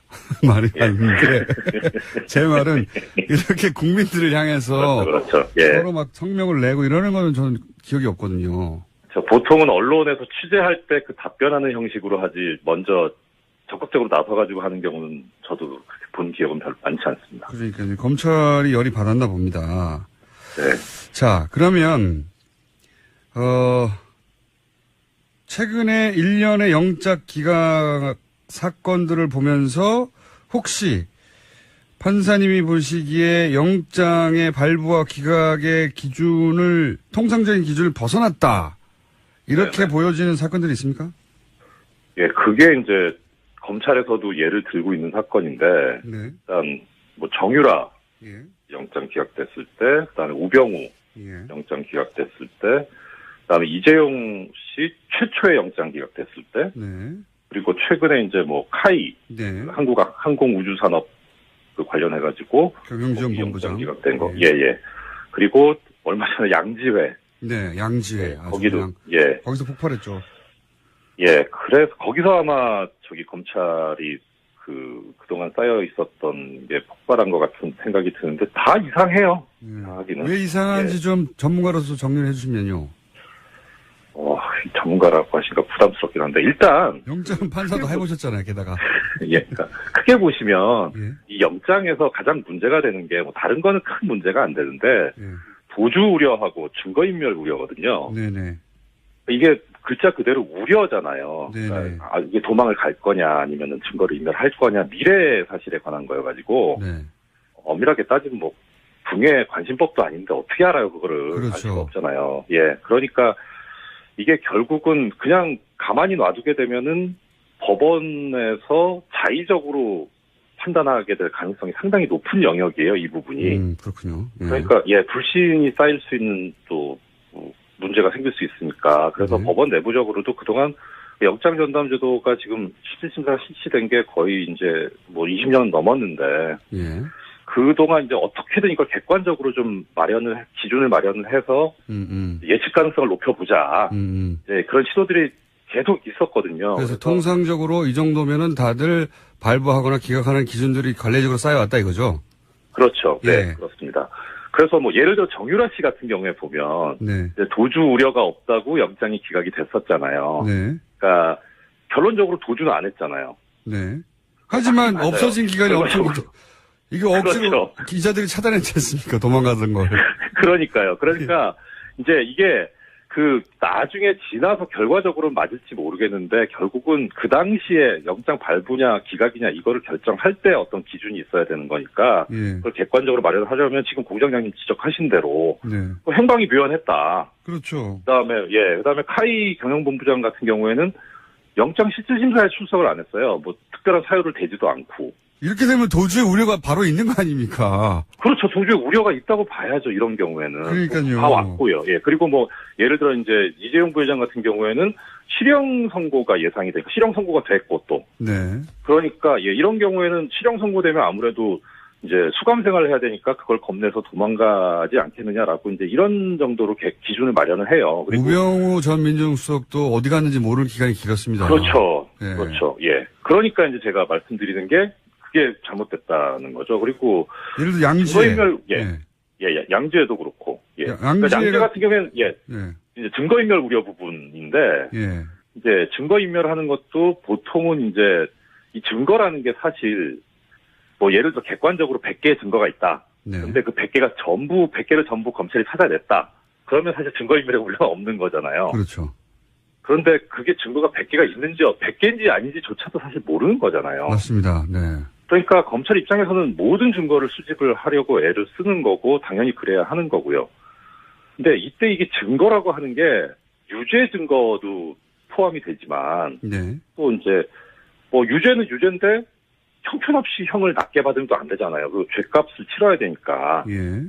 그러니까 적정한 형을 받게 하기 위한 증거도 수집을 해야 되거든요. 당연히 그렇겠죠. 그렇죠. 예. 그런데 이번에 양지열 같은 경우에 뭐 몇 번 그런 비슷한 얘기가 나왔는데 기본적인 증거가 수집돼 있기 때문에 증거인멸의 우려가 없다 이렇게 표현을 했더라고요. 저 처음 들어본 말입니다. 저도 그래요. 이 기본적인 증거라는 게 뭔가. 그러니까요. 예. 이게 그러니까 정말 뭐 그 옛날에 그 보수 언론이 많이 얘기하던 아주 튀는 용어예요. 이게 생판 들어보지 못한. 그래서 이 기본적인 증거가 뭔지를 좀 뭐 어떻든 그 통용되는 용어로 분석을 해보려고 했는데 직접 증거로 이해를 할 수는 있어요. 유죄를 증명하기 위한 직접적인 증거. 근데 그렇게 이해를 할 수는 있는데 그럼 이제 아까 양형에 관련된 증거 부분은 좀 날아가게 되는 거죠. 예를 들어서 결정적 증거를 확보했으므로 이러면 그나마 조금 이해하겠습니다. 그렇죠, 그렇죠. 예. 왜 기본 증거를 확보했다고 나머지 증거를 확보하기 위한 그 구속을 막아버리는 건지 난 이해가 안 가거든요. 그렇죠. 그런 개념도 없다고 하시고, 예. 그리고 그 다음에 이제 검찰에서 지적하고 있는 부분이 뭐냐면, 이제 그 공범자에 대한 수사를 방해를 하는 정도로 이제 영장이 기각이 됐다라는 얘기인데 이게 무슨 얘기냐면은 증거인멸 우려를 판단을 할 때 이제 조사받지 않은 공범이 있으면 자기가 먼저 조사를 받고 말을 맞출 수가 있거든요. 그렇죠. 그걸 굉장히 그렇죠. 검찰은 싫어하죠. 예. 그렇죠. 그리고 싫어할 뿐만 아니라 그래서는 안 되는 거죠. 안 되는 거고.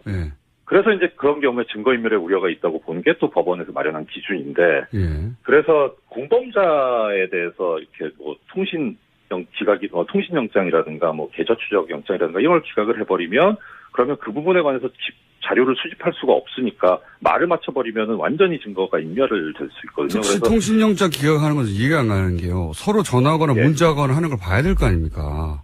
그렇죠. 그러니까 이제 다만 보통 이제 이런 경우는 있어요. 예를 들어서 범행 일시가 뭐 예를 들어서 뭐 2017년 1월 1일인데 뭐 2001년부터 보겠다 통신 자료를 하면은 아니 뭐 15년 넘은 걸 왜 보냐 이렇게 될 수는 있어요. 그러니까 인접한 부분만 영장을 발부하고 좀 먼 기간 부분은 기각을 해서 일부만 발부를 하는 경우는 있는데 통째로 그런 경우는 그렇게 많지 않거든요. 검찰에서 증거를 수집하겠다는 걸 방해를 하는 거니까 오히려 법원이 증거를 인멸해버리는 수가 되는 거죠. 아, 예리한 표현입니다. 법원이 이거 증거인멸을 돕는 거다. 거꾸로. 그렇게까지 볼 수 있다. 굉장히 우리 그런 표현 이제 안 쓰기로 했잖아요. 자, 그래서 사람들이 아니 이게 좀 영장 검사를 판사를 해보지 않아도 이상하지 않습니까 이게. 지금은 이제 전문가로서 그렇죠. 이상한 점을 전문가적으로 정리해 주시는 거고 이렇게 이상한 기각이라고 이제 검찰도 주장하고 일반인도 그렇게 느끼는데 거기 정치적 그러니까 다른 고려가 있는 거 아니냐 이런 식의 이유를 지금 정치적인 표현을 쓰지 않았지만 검찰은 그렇죠. 네네. 법과 원칙 위에 뭐 다른 것도 있는 거 아니야 이렇게 이제 물었거든요. 1분밖에 시간이 안 남았는데 이게 굉장히 이제 위험하다기보다는 책임을 질 수도 있는 발언이기 때문에 조심스러울 것 같긴 한데. 조심스럽게 어떻게 1분 안에 합니까? 아니, 그건 그렇고. 그러니까, 방금 공장님 말씀하신 대로. 이상하죠? 안 했는데, 이상하죠. 예. 그러니까 뭐 몇 가지가 있는데 시간이 없다고 하시니까 하나만 좀 예를 들어보면, 작년에 중앙지법 영장 전담이 24기, 25기였었거든요. 부장 둘이. 이제 판사 한 사람, 부장 둘 이렇게 있는데 24기, 25기가 있었는데, 올해는 그러면 이제 한 해 지났으니까 25기, 26기 이렇게 하면은 그렇죠. 대충 그림이 맞잖아요. 근데 26기 두 분이 하고 있어요. 그 의미가 뭔지. 그게 뭔지를 잘 모르겠는데 뭐 특출나게 영장 사건에 있어서 탁월한 능력을 갖고 있을 수도 있고 그거야. 판사님, 네. 시간이 다 돼서 내일 아침에 5분 더 해야 될 것 같습니다. 아, 네. 내일 아침 안녕. 뵙겠습니다. 네. 네. 이성열 판사였습니다. 내일 뵙겠습니다. 안녕! 네, 양승태 대법원장 시절에, 최고 엘리트 코스죠. 법원 행정처 출신이었습니다. 이 두 분이. 그리고 한 분은 가족의 삼성 고위 간부라고 해가지고 또 화제가 됐었던 분인데.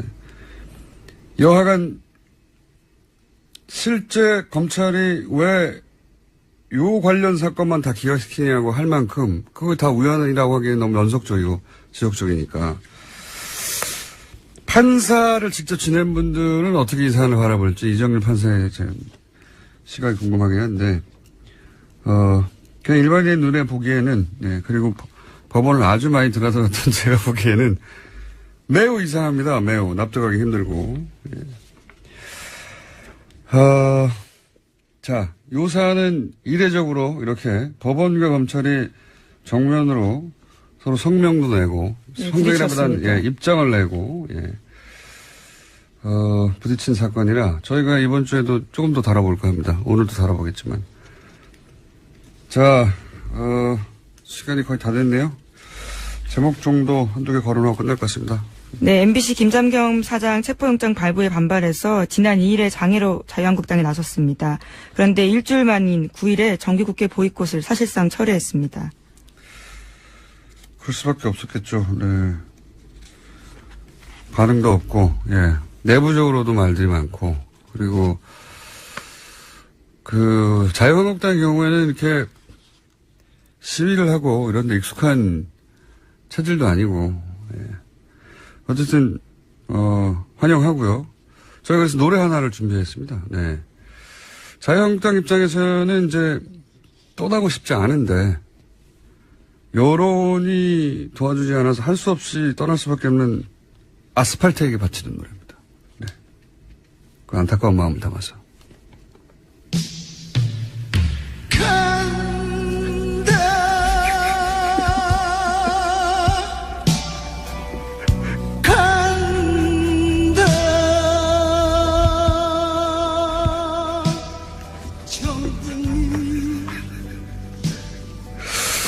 네, 예. 떠나고 싶지 않은데, 얼마나 안타깝겠어요. 네, 아스팔트에게 바친 노래. 여기까지 하겠습니다. 시사인의 김은지였습니다. 감사합니다.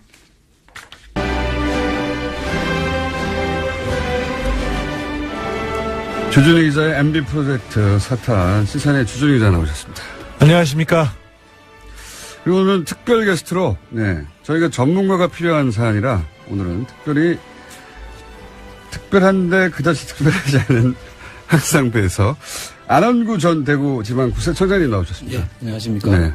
오늘은 청장님은 전문가로서 예. 주진우 기자가 확보한 문서들의 의미를 주진우 기자로서는 다 파악하지 못하는 것들이 있어요. 네. 세금 관련이라든가 이런 거. 그 해설을 해주시기 위해서 나왔는데 방금 배칠수 씨가 얘기했듯이 어려워요 이야기가. 그래서 앞에 항상 저희가 간단 요약을 하고 지나갑니다.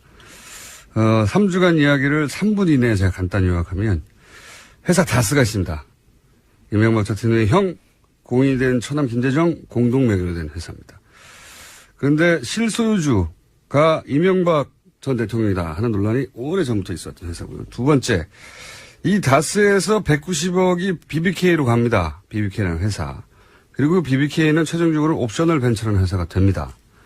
그 대표 김경준 씨가 주가 조작하고 횡령 후에 미국으로 가죠. 이 사건을 BBK라고 합니다. 그런데 가기 전에 이명박 전 대통령과 가까운 투자자들만 돈을 다 돌려주고 어차피 횡령할 거 다 횡령하지.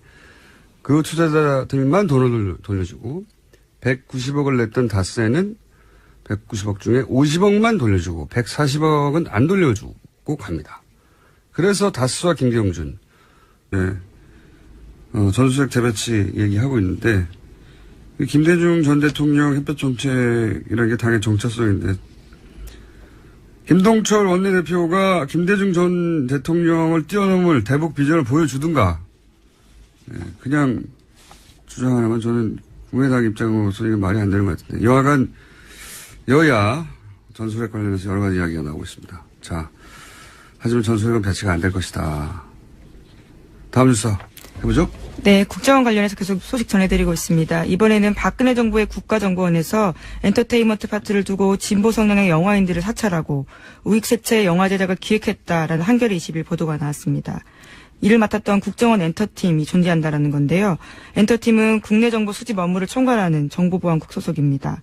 여기는 초명호 씨가 국장이었던 곳인데 국정원 요원들은 영화 감독들을 직접 불러내서 애국 영화를 만들면 지원하겠다 이렇게 이야기했다고 보도하고 있고요. 특히 대통령이 직접 액션도 하는 히어로물을 만들면 30억 원 정도를 대줄 수 있다라면서 영화 제작을 독려했다고 합니다. 여기서 대통령은 박근혜 전 대통령을 의미합니다. 여 대통령이 막 액션을 하는 거죠. 예.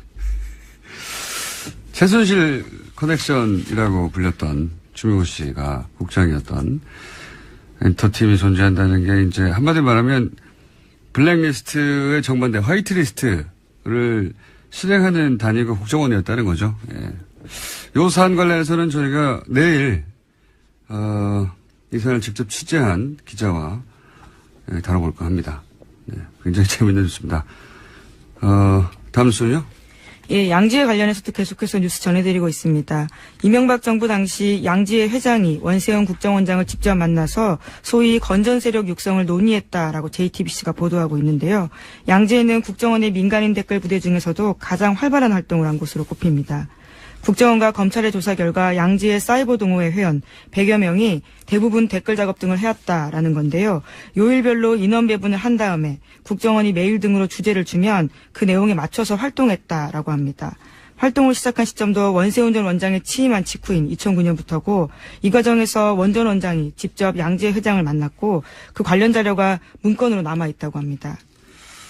국정원 오비들을 댓글 작업에 조직적으로 동원했다는 거죠. 예, 양재 차원에서. 예. 그리고 여기서 이제 뭐 주로 문재인 비방글에 주력했다 이런 기사도 나왔죠. 네, 구체적인 내용이 나왔는데요. 2012년 총선과 대선을 앞두고 했던 이야기인데 문재인이 군복을 입고 군을 와해시키려고 한다. 문재인이 나이를 속여서 이산가족 상봉을 했다라는 허위 사실을 온라인상에 퍼뜨렸습니다. 이러한 글들을 트위터 글만 5,300여 개고요. 게시글도 500개 이른다고 합니다. 그 대가로 받은 돈은 1억 2천만 원 정도라고 합니다. 돈 벌기 쉬워요. 예. 자, 어쨌든 양재가 이렇게 조직적으로 양재 차원에서 이런 댓글 알바를 했고, 그리고 국정원장을 직접 만나서 이런 독려를 했고, 뭐 이런 얘기입니다. 그리고 이런 식의 댓글 부대로 넘어간 돈이 수십억 정도 영수증이 확보됐다 이런 얘기도 나왔죠? 네. 네, 지금 현재 검찰이 국정원으로부터 내용들을 받아서 확보해서 분석하고 있는 중인데요. 영수증 내용을 보면 2009년 5월부터 2012년 12월까지 현재 모두 48개 팀이 있는데요. 그중에 30개 팀에서만 나온 영수증이 수백 장이고 수십억 원이라고 합니다. 그러니까 더 많을 것으로 보이는데 간이 영수증 형태이고 민간인 팀장들이 현금을 지급받은 액수, 날짜, 그리고 팀장 본인의 서명이 담겨 있다고 합니다. 알겠습니다. 민간인 팀, 사실 뭐, 국정을 떠나서 민간인을 할 수 있죠. 민간인 팀 중에 가장 규모가 크고 조직적이고 국정원장이 직접 개입했고, 그리고 내용도 나온 게 이제 양지의, 관련인데, 그런데 이제, 지난주, 자, 그러면 또 북핵 얘기를 해볼까요? 네, 미국이 북한의 핵실험에 대한 추가 대북 제재안을 유엔 안전보장이사회에서 현지 시각으로 11일 표결하자고 제안했습니다. 미국이 주도한 이번 제재안은 이전과 달리 북한의 원유 수입을 막는 강한 제재가 포함되어 있는데요. 또 북한 김정은 노동당 위원장을 처음으로 자산 동결 제재 대상에 올렸습니다. 안보리 회원국이 북한의 밀수 선박을 단속할 때 군사력 사용을 허용하는 방안도 포함했습니다. 하지만 중국과 러시아가 북한 추가 제재에 반대하고 있습니다. 유엔 안보리 제재안은 미국과 중국, 러시아, 영국, 프랑스 등 5개 상임이사국의 거부권 행사 없이 9개 국가가 찬성하면 가결됩니다. 한 국가라도 거부하면 안 되는 거기 때문에, 예, 이건 안 되는 거죠. 미국도 알고 있습니다. 네. 자, 그래서, 이 제재안은, 가결되지가 않을 것이고. 자, 다음 뉴스는요. 네, 미국 MBC 뉴스인데요. 백악관 관계자 발로 한국 정부가 요청하면 전술 핵무기를 한반도에 재배치하는 방안도 검토할 수 있다라고 밝혔습니다. 한국과 일본의 독자적 핵무장도 용인할 수 있다라는 건데요. 중국이 대북 원유 공급 중단 등 강력한 대북 제재를 하지 않으면 한일의 독자 핵무장 프로그램을 제재하지 않을 수 있다라는 뜻입니다. 중국 압박용이죠. 예. 뭐 보수 매체, 보수 진영에서는 계속 전술 핵 얘기하는데 실제 이제 그 트럼프와 김정은의 말전쟁으로 이제 우리 불안감이 커진 건 있어요, 실제로. 예. 그 불안에 편승해서 정치적 이득을 얻겠다는 사실은 보수 진영의 계산이죠. 문재인 정부는 전술핵 반대한다. 하지만 우리 보수는 국민 불안을 해결하는 솔루션을 갖고 있다. 이런. 이게 진짜 포퓰리즘이죠. 왜냐면은 전술핵을 들여오면 북한이 핵개발 포기합니까? 네. 오히려 북한을 제재할 명분을 잃게 된다라면서요. 여당도 반대하고 있습니다. 어차피 지금도 미국 핵잠수함 한 대 있는 핵탄두가 북한 핵무기 전체보다 많아요. 그러니까 그걸 동해상에서 미군 핵잠수함에서 발사를 하나, 그거보다 훨씬 작은 걸 우리 땅에 두다가 우리 비행기를 실어서 날아 떨어뜨리나, 북한 입장에서는 다른 게 하나도 없어요. 네. 뭐가 달라야 북한이 압박이 되죠. 게다가 우리 땅에 있다고 이게 우리 마음대로 쓸 수가 없는 게 그 작전권이 없잖아요. 그리고 작전권이 있어도 전술 핵을 액티베이트 활성화시키는 키는 미국이 가지고 있는 거예요. 나토도 마찬가지예요. 그 땅에 있을 뿐이지 미국이 키를 돌려야 핵을 쓰는 건 똑같습니다. 예. 그리고 북한이 핵을 쓰면 전략 핵으로 대응하는 거지. 전략이라는 말을 입으시면 뭐 전략 전투기 뭐 많지 않습니까? 전략 폭격기. 전투기는 없고 폭격기만 있죠. 이거는 전략이 붙으면 그거 하나로 전쟁을 끝낸다는 의미거든요. 예. 북한이 핵을 쓰는데 우리가 조그마한 전술핵을 쓸 리도 없잖아요. 대신 우리가 전술핵을 배치하면 일본도 핵무장을 하죠. 예. 일본 극우의 수건이죠. 예. 그럼 이란은 가만히 있나요? 예.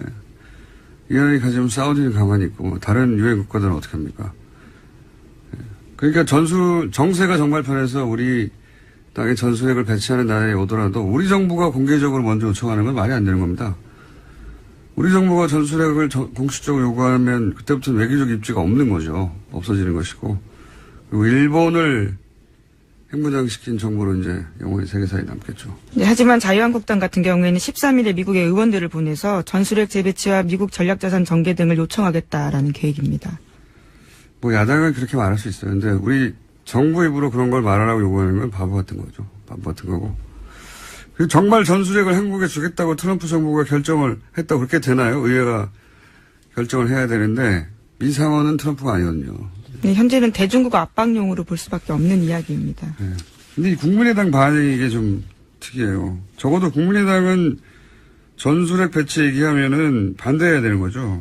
반대해야 되는데 지금은 원내대표, 김동철 원내대표가 이제 금요일 날 양재 간부 두 사람에 대한 구속영장이 기각됐죠. 그래서 관련해서 검찰에서 입장이 나왔어요. 그죠? 네, 그렇습니다. 이례적으로 입장문까지 나왔는데요. 서울중앙지검 명의입니다. 정의와 직결되는 핵심 수사 영장들이 거의 예외 없이 기각되고 있다라고 주장하면서요. 법과 원칙 이외의 요소가 작용하는 건 아닌지 의구심도 제기되고 있다라고 밝혔습니다. 이게 이제 굉장히 이례적이죠. 예. 원래 범죄 입증 책임은 검찰에게 있는 거고 검찰은 원래 수사 편의를 위해서 영장을 원하기 마련이에요. 근데 판사는 이제 방어권이나 인권 고려해서 최소한의 영장만 발부하는 게 맞고. 불구속 수사가 원칙이라는 이야기도 네, 있습니다. 그렇죠. 견제 균형이 그렇게 맞춰지는 게 기본인데 그런데 이번 케이스는 저는 검찰 반발하는 게 매우 개인적으로 납득이 가는 게 뭐 이런 얘기 몇 번이나 진행됐지만 양승태 대법원장의 사실상 마지막 인사가 서울중앙지검 영장판사 3분이지 않습니까?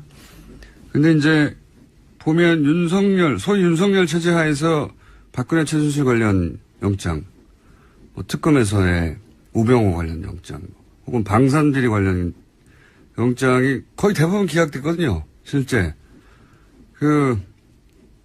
과거에 특검 때 보면 우병우 구속영장만 기각된 게 아니에요. 그때 통신 내역이나 통신 내역 조회 영장, 봐야 될 거 아닙니까? 어떤 연락을 했는지.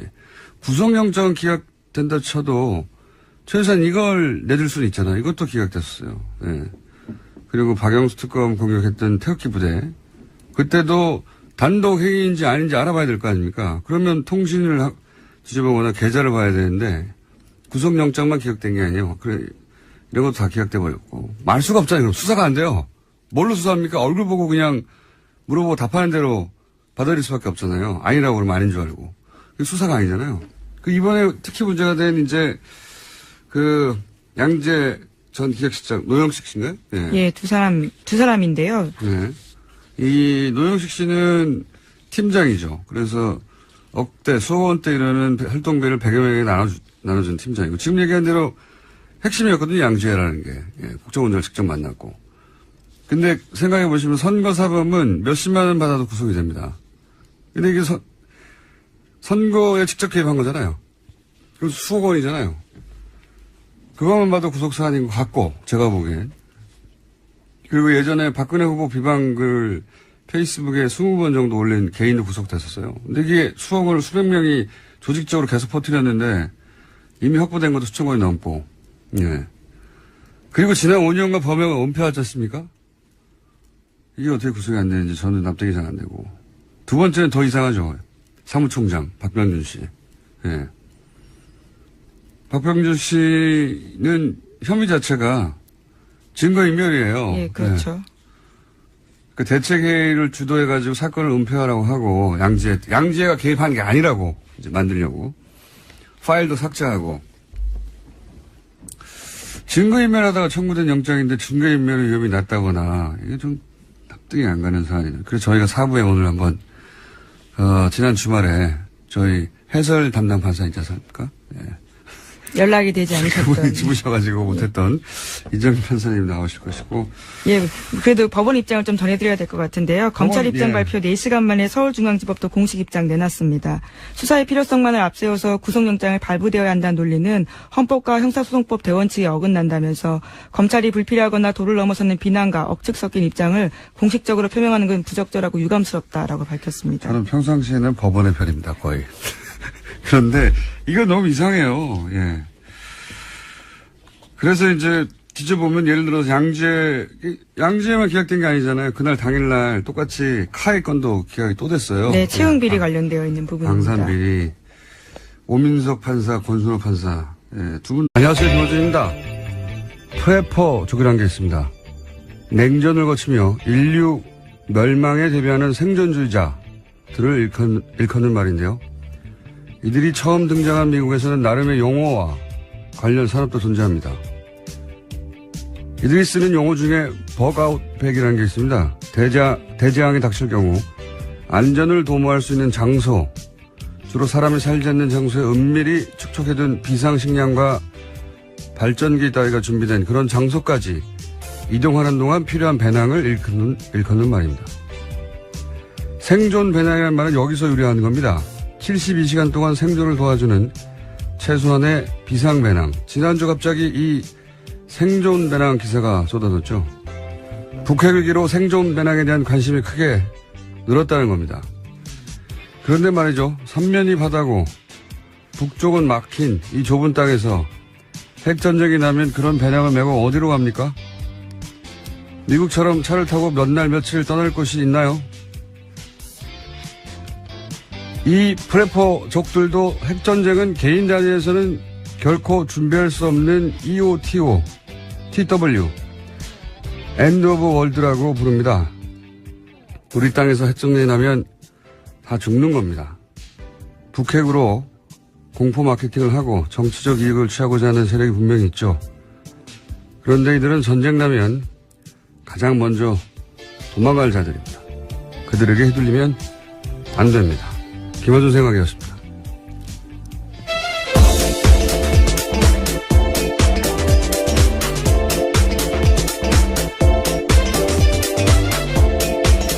시사인의 김은지입니다. 발음이 차네요.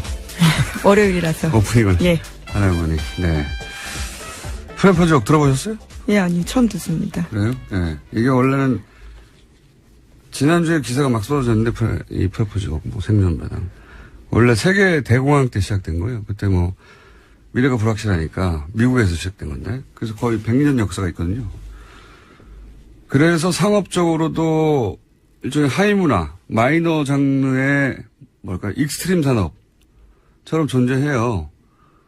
돈도 안 되는데 왜 비싼 장비 메고 뛰어내리고 이런 익스트림 있잖아요. 예, 그런 익스트림 산업인데, 그렇게 받아들여지는 거죠. 예. 그럴 것이 이제 예전에는 핵전쟁이었고, 90년대는 종말론, 노스트라다무스, 2000년대는 뭐 밀레니엄 버그, 그러다가 지진, 뭐 쓰나미, 계속 대상이 바뀌어요.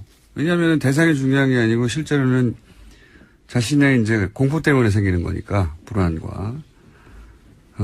어쨌든 중요한 건 핵전쟁은 이 프레퍼족들도 개인은 대비할 수가 없다. 그래서 개인이 어떻게 대비합니까? 그렇죠. ETOW 불러요. 뭐 끝이다 이렇게 부르는 거거든요. 자기들끼리 용어가 많아요. 군사용어 비슷하게. 더군다나 우리나라처럼 땅도 좁고 미개척지가 있나요? 며칠 달려가면 사람이 안 사는 곳이 있다든가 삼면도 바다고 여기서 핵전쟁이 나는데 10만 원짜리 생존 매너로 어떻게 삽니까? 15만 원으로 핵전쟁을 대비할 수 있으면 누가 핵을 무서워해요. 이게 심리적으로, 정신적으로 이렇게 위안이라도 되라고. 그런 의미 기사들은 상관없는데, 이 보수 매체들이 이 기사를 쏟아낸 면이 있는데 보면, 이제 이 아이템으로 이제 전쟁에 대한 불안감을 더 키우고, 마치 전쟁이 임박한다는 인상을 그런 상상을 하게 하는 거예요. 그리고 그 불안감으로 정부를 비판하라 이겁니다. 그런 속셈이 가득한 기사들이 있어요. 아주 가스로운. 그런 매체에 계시는 분들, 기자들 집에도 생존 배낭은 없습니다.